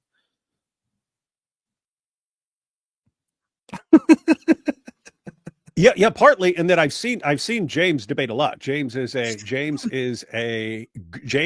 good debater. Jay Dyer, I don't know, because again, I only saw him in that one thing. I've heard that he's a good debater and stuff. So anyway, if I got a guy that I know is a very, very skilled debater, another guy who some people claim that he's a skilled debater, but every comment I just saw by him is the most idiotic nonsense I've ever seen in my entire life, I have to wonder if he would actually succeed against James White. Okay, I think you're still joking, but I don't get it. Diamond Encrusted Abdullah says, Allah means moon god, Hubal is moon god, author of Talmud, god of Saturn, and Israel, author of Bible from Andromeda star system. He's Baal, your creator. Exactly. Why didn't you put Ezra in here? The Prophet Allah, Vergru said, at this point, I trust a line on the sand over Jay. Talking about the Diddy line. Yeah. Ayatollah Khamenei breaking. Jay Dyer just made a space on X confirming his transition to a groiper. Really? Hide your cat boys and remember to close the browser history, ortholarpers. You heard it here, folks. Breaking news. Jay Dyer has confirmed that he is a groiper. Yeah. Ayatollah Khamenei says, reminder, 97% of orthobros have never attended divine liturgy, nor are even catechumens. I know this is a normal, this is a usual thing that people say, even among Orthodox Christians. It is usually said that these online orthobros are not people who actually go to church, but I can neither deny nor confirm this. Yeah, go to church for once, Jay Dyer. Not Jay Dyer. He goes to church. Really? Have you seen him? Yes. Oleg Kholeva, I mean, I haven't seen him, but I'm pretty sure. How do you know what happened? You see? Maybe Oleg Kholeva says, is the battle flag based an opinion on the CSA? What is the CSA? What's the battle flag? Does the battle flag refer to the Orthodox battle flag? Oh. What is the CSA? I don't know. Last spicy ramen, your book pointer is a middle finger. Is it a middle finger? No, it's a pointing. It's the other finger. See? You see? Also, AP, did you see what Egypt tried to do with the monastery of St. Catherine on Mount Sinai? Christ is ascended. Yeah, I truly is. I did post about it as soon as I learned of the news, but I think the last update is that they actually the government of Egypt made a statement about this and said that nothing is going to change. But there were news. Was it yesterday? Was it 2 days ago? But there were news that the government of Egypt seized or was trying to seize the St. Catherine's Monastery in Egypt at Mount Sinai, which is the oldest continuously inhabited Christian monastery in the world, and also a very, very famous one for many different reasons. But then later on, Egypt announced and said, the Egyptian government directly made a statement and said that it is not being seized and everyone should be called to wait for official confirmations on things. So right now there seems to be no issue going on with that, but we'll just watch it. Ayatollah Khamenei, congrats on Jay's new feminine persona. This is very rude. Jean Rossis, mental hacker, says Orthobros hate Israel into the work of Hamas. Join the Catholic family, brother. We work for peace. Well, if the Orthodox Church has the Orthobros, then the Catholic Church has the Groypers. So, and some of the really insane trad Catholics. It's not just an Orthodox Catholic issue, unfortunately. Ayatollah Khamenei says the real housewives of the KGB patriarchate. Knows too much says not one anti-Israel influencer who is not resorting to insane double standards and falsehoods. They're immoral, dishonest hypocrites demonizing Israel and Jews. Yep, and they usually are not very much into actually debating these topics. Yeah. Hey, yeah, just to be clear, as I was pointing out, you could criticize the Talmud in a way that would be perfectly acceptable. You could criticize Israel in a way that would be perfectly acceptable. Hey, you did this. This would have been a better thing to do. Therefore, you can interact with Jews and disagree with them and say, here's why I believe you're wrong. And why do you think you're right? And so there are completely legitimate ways to do all of this stuff. And so when I see entire groups that everything they do and say is like based on completely misrepresenting everything, outright deception, logical fallacies, and hypocrisy and double standards, it's like, I mean, why wouldn't you take one of the legitimate ways of criticizing whatever you're criticizing? Anyway, weird stuff. Weird stuff. Weird stuff. ROCO, Russian Orthodox Church outside reality. Hey, we should start using that. ROCOR. No, ROCOR. What? ROCO is actually a church, a Orthodox jurisdiction that is a Russian church outside of Moscow, and that would be outside. That would be ROCOM. No, it's ROCOR. It's Russian church, because it's actually it was so when the Soviet Union was established, when the communists did the revolution, the Russian church, much of which fled to outside Russia, established the Russian church outside Russia, which then was pretty much responsible for Orthodox Christianity or Russian Orthodox Christianity outside of Russia. And they were very much active in Europe and in America and all that. Later on, they came to unite with the Moscow church and are now part of the same body, but ROCOR still has its own separate jurisdiction. And I wouldn't disrespect ROCOR itself. I think that they're pretty cool. They're pretty good. I don't mean to correct you, but I think ROCOR is Russian Orthodox, like, metal music. Oh yeah, it is. And even the article that I just read earlier was from a ROCOR bishop, so they're not bad. Satiric talks. Jay likes to launder his groyperness through the religion. Makes me sad. Pans Schmans, David was right about increasing divisiveness and infighting, improving your value to your group. Beloved, let us pray more and more. Yeah, I don't think that that fighting about this kind of stuff is good. No, right about like this increasing over time and this becoming just completely normal. Yeah, I was saying that for years, and yeah, you guys see it all around you. Yep. I'm going to be very honest. Jay Dyer and Andrew Wilson and others. Not sure if this means much to you, but from what I have learned so far, going into the church and taking advice from elders and others, I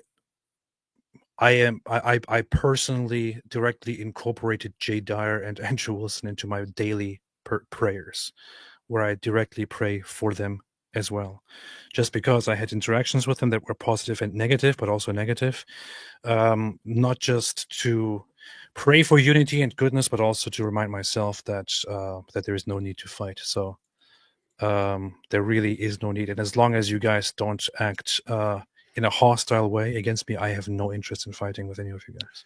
And yeah, along those lines, let me just go ahead and point out, for the sake of full disclosure, I have no interest in these in this kind of thing either.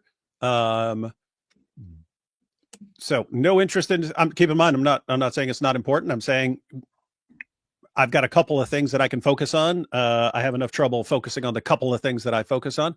But I do, given that the groupthink and attacking all other groups and so on is rising, I'm trying to be like almost a parody of it so that they actually understand what they're doing. I'm going to try that for a while and see what happens. But yeah, whatever you're doing, whatever your group is doing, and then coming and blasting me over some nonsense, I'm going to do the exact same thing back to you for a while and until you get the point.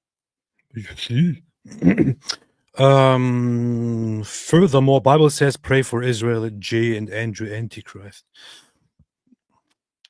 Yeah, nobody's told to be against the Jews.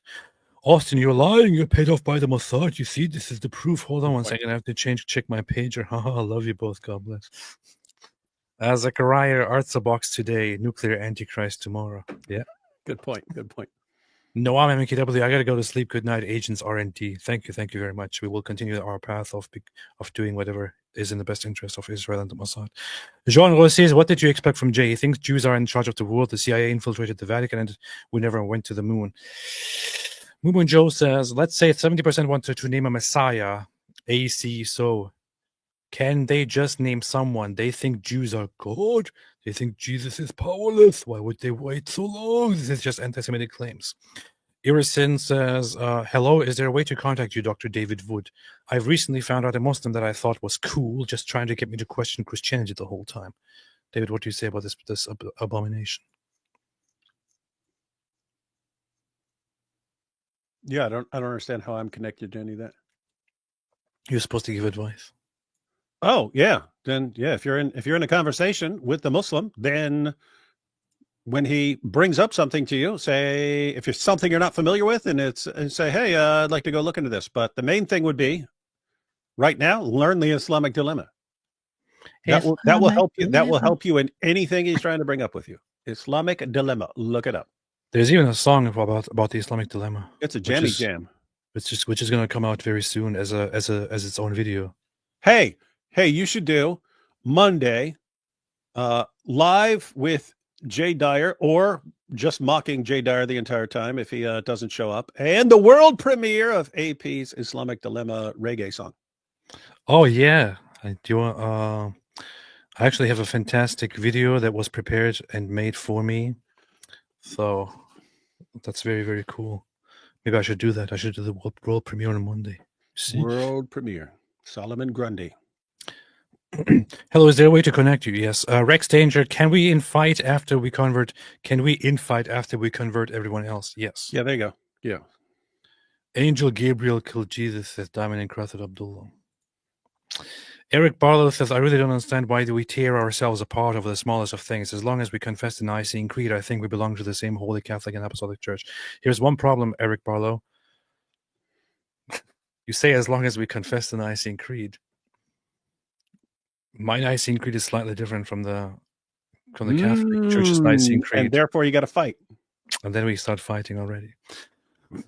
Yeah, because the Catholics, they have the true Nicene Creed, and then the Orthodox have their messed up version. Yeah, the Catholic Church kind of added to the Nicene Creed later on, and the Orthodox Church has a big problem with that. Has a big problem with that and said, "You can't do that. How dare you do that?" But there's more disagreement than that. But yeah, what I think sometimes is when I look at this at the scripture, and when I look at the things that Jesus did, I wonder if Jesus came back today and looked at all these traditions, all these trads who are like, "No, we will never unite with those Christians because those Christians do this wrong, and we are right and they are wrong." I wonder if Jesus would come back and look at all of us and say, "Oh yeah, you're doing a banger job, fantastic job. This is exactly what I told you to do, to fight each other over trivial stuff." Hobocop, at this point, I'm just going to listen to my spiritual father and take everything online said about orthodoxy with a grain of salt. Too many psychos. That's what I do. That's what I did. After a little bit of discussion, after a little bit of interacting with orthodoxy online, I decided I spoke with my priest and basically just came to that same decision. In fact, I took it even further than that. I was at first listening to a series of studies of catechism and orthodoxy to just quickly get it all into my head. But then after talking to my priest, I cut that off as well to just focus on whatever he says and to just continue with my studies from the books that he recommends and the books that he gives as advice and reading the Bible, and everything has been fantastic in that way. No need to interact with the online community at all. Yeah, and Hobocop's right. Too many psychos. Stay away from them. Yep. Ash Mize, I'm Jewish, former Orthodox. I address a lot of this in my channel. See what I did there. We see it. I address this on my channel. Nice. Ash Mize. You see. Oh yeah, interesting. 2000. Cool. Amy Lee. Jay Dyer and Syrian Girl occasionally go on Alex Jones. Some of what he says he's adopted from AJ, as has Candace. I've seen clips on Rumble. I have Dyer zero get all respect his for- views from Syrian Girl. I have zero respect for Alex Jones. The guy's a complete nutjob and lunatic, and He's it pretty just funny, man. Come on. says whatever. He's been right about all kinds of things, weird things. Like sometimes he'll say the most insane thing, and it turns out to be, yep, it was insane. Other times he'll say a completely insane thing, and he actually turns out to be right. The lesson there is just keep saying completely insane things, and eventually you'll be right about some of them, and then you can say, you see. The funny thing is that despite all the things that Alex Jones said, and despite all the disrespect that I had for him, after I found out that he actually invites Syrian Girl as a serious voice, that's when I lost most. He respect actually for invites Alex. Syrian Girl on there? Yes. The most insanely delusional and idiotic, like the ultimate combination of like everything you wouldn't want reporting news is Syrian Girl. And that's who Alex Jones gets? He actually invites her on as a reasonable source of information on Middle East issues. Now, a lot of us don't know what to believe about what's going on in the Middle East. Fortunately, we have Oh, world-renowned expert Syrian Girl on here So with us. what's happening is Israel is basically trying to destroy everything, and believe me or not, but in a few months, we will have a world war, and everything will be destroyed in the Middle East. And did Israel just nuke Gaza?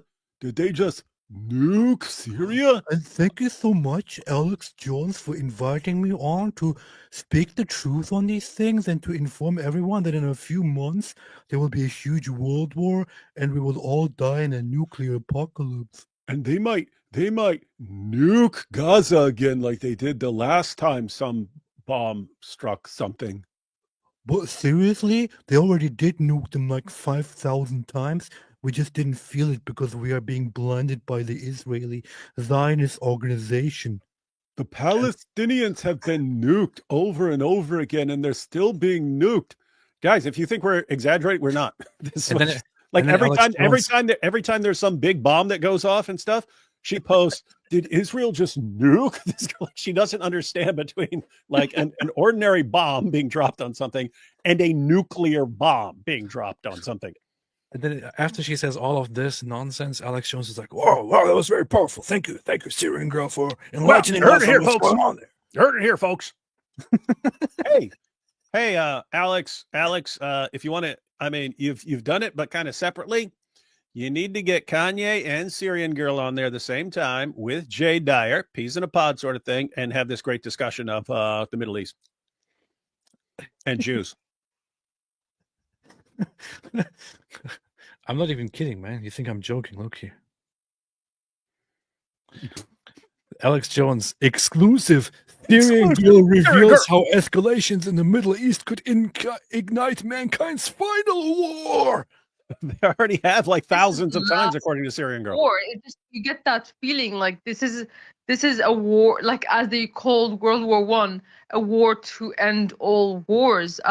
You know, it's all in on all sides, and you know, so far there have been more and more indications that this is going to spiral out of control, that this may even go nuclear. I mean, world leaders are getting assassinated left and right. Hold up, that's where Andrew Wilson got the idea. Andrew Wilson, you got your concerns about this nuclear war from Syrian Girl? Are you kidding me? You're all on the same side, remember? I even commented on this. You're actually trusting Syrian Girl. Syrian Girl, like the dumbest of the dumb. Like, I mean, I can forgive Alex Jones for all the stupid and insane things that he said, but actually inviting Syrian Girl on repeatedly as an actual authority on things. I have to say, you know, to be the greatest thing in the world, Syrian Girl and the Hodge twins discussing all this stuff. Make it happen. Make it happen. I would pay to see that awesome discussion. Man. Cling to Christ. AP, I love your desire to have unity in the body of Christ. Little bro, but remember Titus 3:10 and 11. Love you, boys. Thank you. David, what does Titus 3:10 and 11 say? You know it all by memory, right? That's that passage. It's about If rebuke a divisive person, then rebuke him again, and after that have nothing to do with him. So it's like warn a divisive person once and then warn them a second time. After that, have nothing to do with them. You may be sure that such people are warped and sinful. They are self-condemned. now that's that's like people are causing division in the church and stuff like that. I don't know if that would apply to online personalities spouting all kinds of insane things, like you should stop correcting them or something like that. Arctic Base, fascinating discussion between Alex O'Connor and Diamond McCulloch, great historian of Christianity. DYER made, not Diamond, on sex and Christianity. Just out, really thought-provoking. I thought I saw a thumbnail of that and I thought, I'm not going to click on that. So, Christina says, David DYER, I remember watching the call-in shows with Sam S. What are the major trend changes in Dawa Islam apostasy you've noticed since then? Apostasy rates have skyrocketed since then. Dawa back then was more offensive. They were focused on going and giving their dawah and stuff, and there was this huge atmosphere of ignorance, and so they could take advantage of people's ignorance a lot more. Whereas now there are way more people who know how to respond to them, and so it's just all around better right now. You have way more people destroying the dawah right now, which is why the dawah has become much more like defensive and trying to respond to things and so on, because they know that their arguments don't work. You see, Ash Mays, AP former Orthodox Jew here. I would love to discuss with you on this. There's a lot of middle ground people don't like to hear. What do you mean former Orthodox Jew? What are you? What are you? What is you? Ash Mays. Ash Mays. You are, what are you? Rabbinic Judaism is not from the Bible. They lied to you. Ancient rabbis taught Christianity, rabbinic legend proves Jesus. Okay, you are a critic of Rabbinic Judaism, but what are you? I don't know. Interesting. Maybe, sure, we can. K-Bar's Beautiful Jew. Regardless of what happens, I will always support you too. David led me to salvation. Oh, really? If me and AP become axe murderers and go on a huge killing spree, you'll still support us? Yes. Cool. Then you can join our group. Appreciate that. Yeah. Philip 334 says, AP and Dawood, truly appreciate you going over this today. Thank you. Appreciate that. Thank you. Adam Pag Pogo made a super chat. Frank Goodyear, Jay contradicts Paul's words in Romans 9 and 11:18. I have recently found that lots of people seem to have big problems with that part of the New Testament. W. David Pleasant says, I feel that Christians of all flavors, including Ortho-Bros, need to prioritize theological conflicts. This means resist Islam maximally. After that, then we can address Judaism and sectarian issues. I think that any Christian talking about Jews or Judaism or the Israel issue is wasting everyone's time, honestly. If you want to talk about something, talk about yourself and talk about the church or talk about Islam, which is an actual problem. You know where Israel is on countries that persecute Christians? Nowhere. Arctic Base, what's one of the first things to happen after the Council of Nicaea? The Jews were expelled from Jerusalem. Says it all. Hypocrisy, anyone? Powerful. Adam Pogo, along with my other chat, I've noticed that Al-Zut fans are on the Daily Wire comments. Kind of fun finding folks that watch the most humble and the dizzle. Found that Al-Zut fans are on the Daily Wire comments. Isaiah 53, no one goes around killing people after reading Talmud. Yeah, they don't. Michael Beacon, how dare you say we're anti-Semitic? We just believe they're inhuman monsters. Maddie, basic assessment. Are you guys cool with Charlie Kirk? I don't have anything against Charlie Kirk. I mean, I seem to. I know nothing about him, again, except I saw him doing something where he's responding to people at a university. He's got one of those tables where you can, at least I think this was him, and I don't even remember what he said. So I guess I'm cool with them in the sense that I'm cool with people I know absolutely nothing about, but Yeah, I don't know much about him. I don't have anything against him. I know very, very little about him. I know that he's been heading this whole conservative mainstream movement in America for the longest time, deeply connected. I know that he does lots of stuff. I know that he's very anti-Islam, which I appreciate about him. I don't know much about him. PBUM AP MCGA make Constantinople great again. 529 1453. Oh yeah, it was the anniversary of the conquest of Constantinople, and you didn't even pay any attention to this, David. 2 days ago. How dare you? You make me sick. Jack Ray gifted 5 memberships. Thank you very, very much, man. Gornice Bulldozer Ortho Bro is not strong enough of an insult for these people. I think Ortho Cuck or Ortho Brr is more accurate. I found the new temple of Al Zut. Search up the crowd, Sydney. Look at it from the side view. Powerful. Ortho Joe said, AP the most humble. Your audience will support you calling out Ortho Bro. But if you start defending traditional Christian beliefs like the Theotokos is sinless, a lot of them will turn on you. AP the most humble. Your audience will support you calling out Orthobro. But if you start defending traditional Christian beliefs like the Theotokos is sinless, a lot of them will turn on you. Well, here's the thing. I'm not the one who starts out attacking or calling out anybody here. I would right now not be in the position to defend Orthodox Christian beliefs. If you ask me specific things, maybe I would get into them on a minor level. If you ask me why I prefer it, I would get into it on a minor level. But I'm not in authority or in any position. I don't consider myself to be in any position to defend Orthodox Christian beliefs or anything like that. I can just comment on whatever I know about them. That's it. Similarly, I wouldn't normally sit here and start attacking random Orthodox people. You have to understand that it's not me going after them. It's them coming after me and me just responding to them.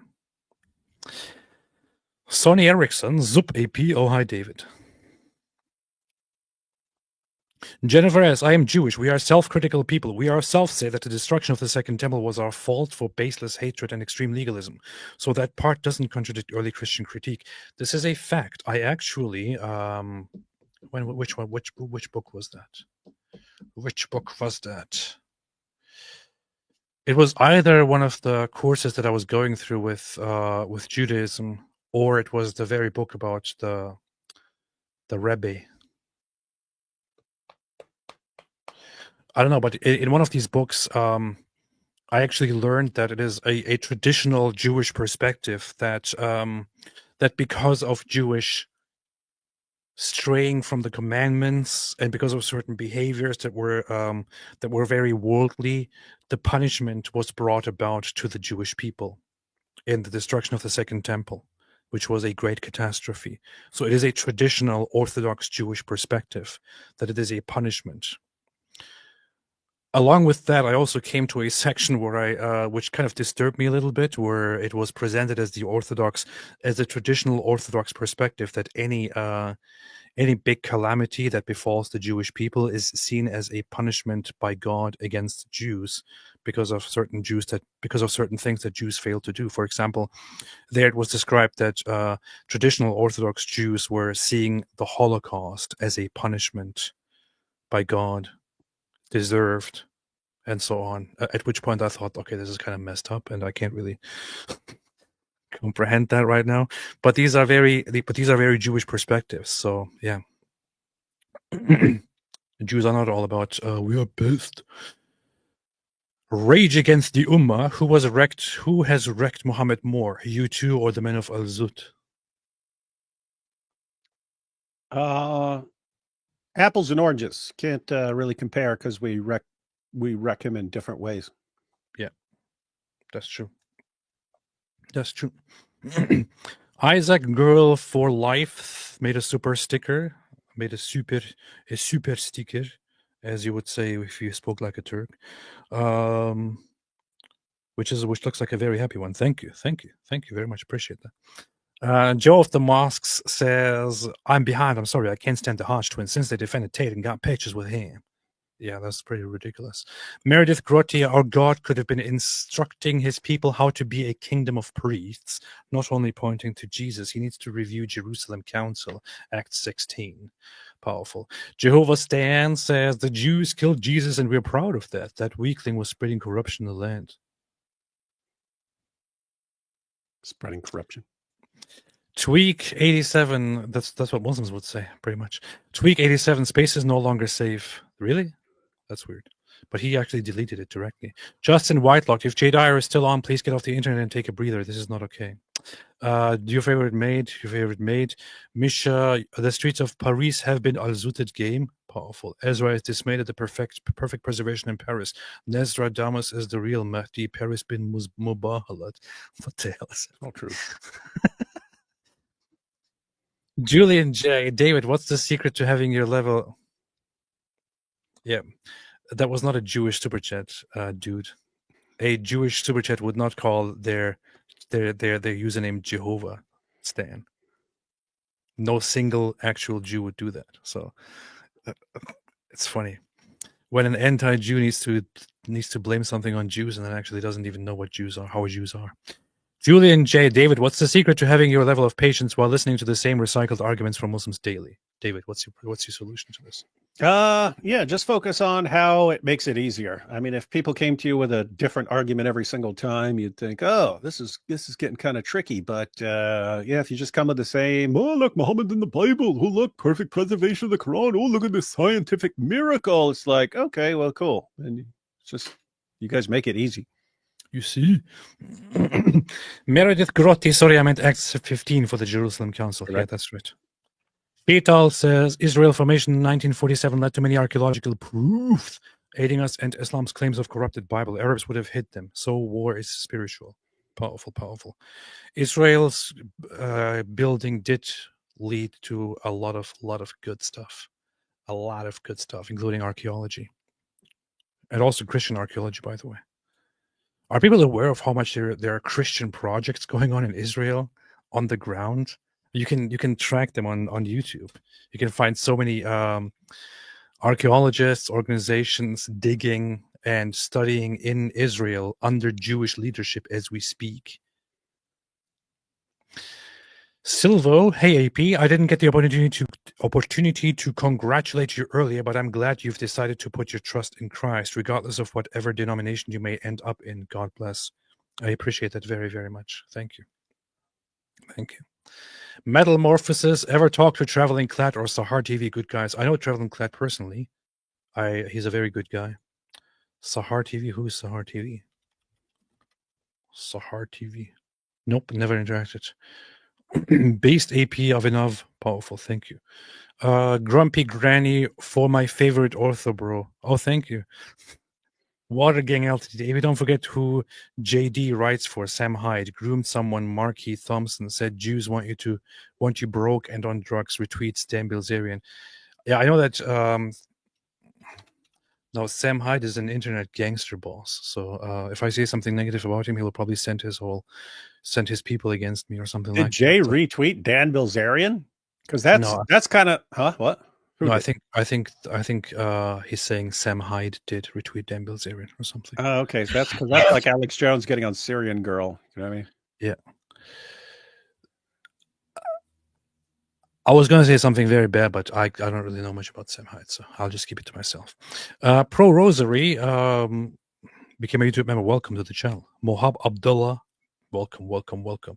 Gorno's Bulldozer AP Syrian Girl voice sounds like Patrick Starr. No, Syrian Girl sounds like Patrick Starr, and AP just did a spot-on impression. No, Patrick Starr sounds like Syrian Girl. That's true. Wait a minute. What if Syrian Girl voiced Patrick Starr for the cartoon? I'm going to look it up right now. Patrick Starr. This one's funny too. Syrian Girl looks like Marilyn Manson. Patrick Starr voice actor. Oh my God, it's Syrian Girl. Yep, Syrian Girl. It's Syrian Girl. Wow, didn't know. Hey, SpongeBob.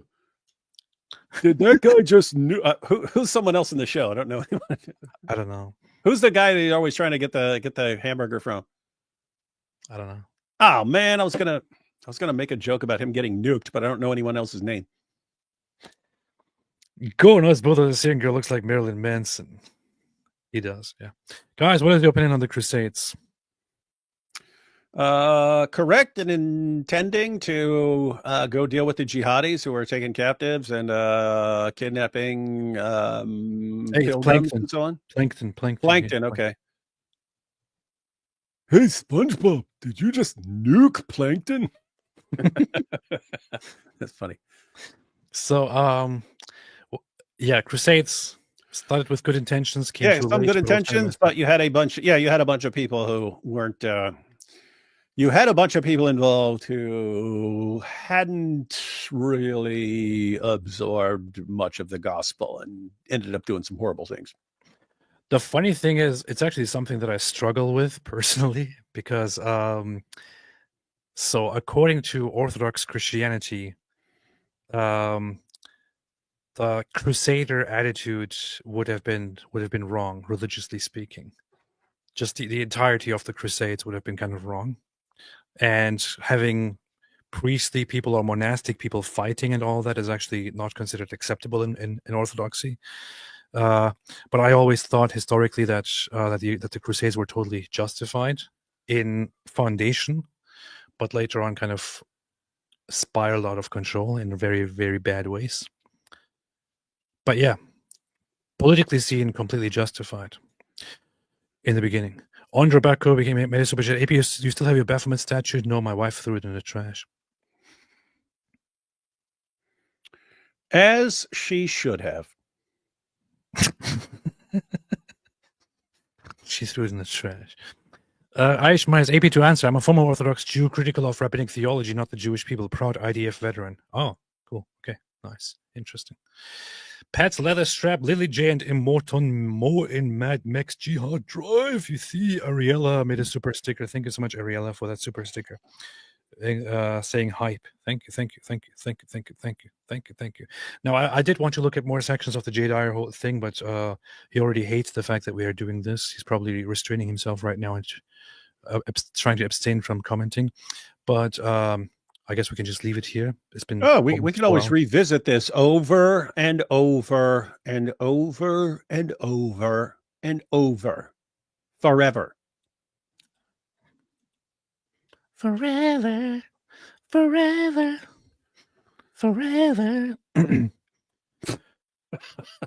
What? Frog Dog says, did she throw out the Allah Zoot pine cone too? The Allah Zoot. This is an interesting video, man. Wait, are you gonna play it? Are you gonna play it? No. Okay, just gonna show everyone what's coming soon. Why do you say my book's been changed? Yeah, so I have a lyric video for the song called Who Told You to Judge by It, or just Islamic Dilemma song. And I think it's very cool. Turned out very cool. It's very based. Jesus died and he rose from the dead, but your book says no. He never died, so which one's true? Somebody lied. Who told you to judge by it if it's broken? Why you call it light, then claim it was stolen? You can't play both sides with one story. Your claim crashes down in all its glory. This has I have to say, it has an amazing hook, an amazing chorus. I love it. It is partially my creation, so it's kind of a very shameless thing to say. The greatest song that's ever been. But I made it. It's a very good reggae music. So yeah, it makes me want to sit around and make a fat blunt out of the Quran and smoke it all day and listen to this song. Maybe we should do that one day. Smoking the Quran. dude, we should do that at your house. We won't actually be smoking weed, but we'll roll up some Quran joints. And, powerful. All right, I'm going to publish this very soon, but this is going to be the first song to be published under Apostate Music. So, yep, coming soon, coming to a town near you. All right, anything else, David? Nope, that's it. That's it. Just tomorrow, unless something goes horribly wrong, should be reviewing God Logic versus Ali Dawah. Darwa. All right, and then on Monday we will finally have Jay Dyer on here on the channel so he can talk with us. Yeah, because if he doesn't show up, then he's a coward and he's running from AP, right? Everyone, right? Orthobros, that's what it means, right? If he doesn't show up when he's been invited, that means he's running and he's scared of being humiliated. And then we might also have a live stream about Lily J at some point. So yeah. What about Lily J. Dyer? Jack Ray says based Mrs. AP throwing the statue away. Indeed, very, very based. It was very based of her to do. Very based of her to do. I didn't I told the story before of the Baphomet statue, but it was actually kind of wild because I got the Baphomet statue, a big one, because I wanted to use it for a video that I was making, that I was preparing about Muhammad and the connection between Muhammad and Baphomet. So I got this big statue, but I also got it because I thought it looked kind of cool. This is like still my atheism speaking. And then around the time my wife started becoming religious and all that, I have the statue around me. I leave it here in my office place one night. In the morning, I come back to my place and it is on the ground, broken. And I think, how did that happen? What the heck has happened? How did that happen? How did that fall? I don't even understand. So it's broken, and I thought to myself, okay, I really kind of wanted to have this around, wanted to record something. So I went online and ordered another one, ordered another Baphomet statue. As soon as I took it and wanted to put it on my desk, I just grabbed it and it broke again. At the same spot, I think, like the horn or something like that. And then a wing of it broke as well. And this was very, very bizarre. And of course, some people were telling me that this kind of looks like there's something bigger going on. But I just thought it was very, very wild. In the end, my wife just took them and threw both of them away. And yeah. You should get another one because that video might be interesting. And then at the end of the video can be it in the garbage. That's funny. Knowing that is based on Muhammad. Powerful. But yeah, for those who are curious, I might make a video about that at some point. But Baphomet has a connection with Muhammad. And then Andrew Martin put, which has been pointed out before, but it was what I instantly thought of the first time you told that story. But Andrew said it's like the statue of Dagon. That was the Philistine god. That's in Judges. Very, very, very, very based. Yeah. I said they were anti-Jew from the beginning. The fact that they said that Jews think they're exempt from the Ten Commandments doesn't surprise me. Yeah. Yep. They're pretty anti-Semitic, the peeps. Anyway, all right. Thanks everybody for watching. David, are we going live tomorrow? Yes, we are. Okay. Yeah. Lord willing. Tomorrow is church day, so yeah. I started making like these AI pictures of go to church with ridiculous photos on them. Maybe I should publish them regularly. Thanks everybody for watching. Once again, just want to point out there is no intention on my side to beef or war with any of these people. This was supposed to be a respectful disagreement and fact-checking things. I invite Andrew Wilson, Jay Dyer, and all the others to have just respectful disagreements and interactions with each other. Also invite Jay Dyer to have a conversation with me live. Yep. And despite our massive disagreements and massive oppositions to each other's positions, I respect Jay Dyer and Andrew Wilson. And in fact, I'm going to say one thing, which is that I've learned from Jay Dyer. I've learned from Andrew Wilson even Andrew Wilson. Can you imagine that? I learned from Andrew Wilson.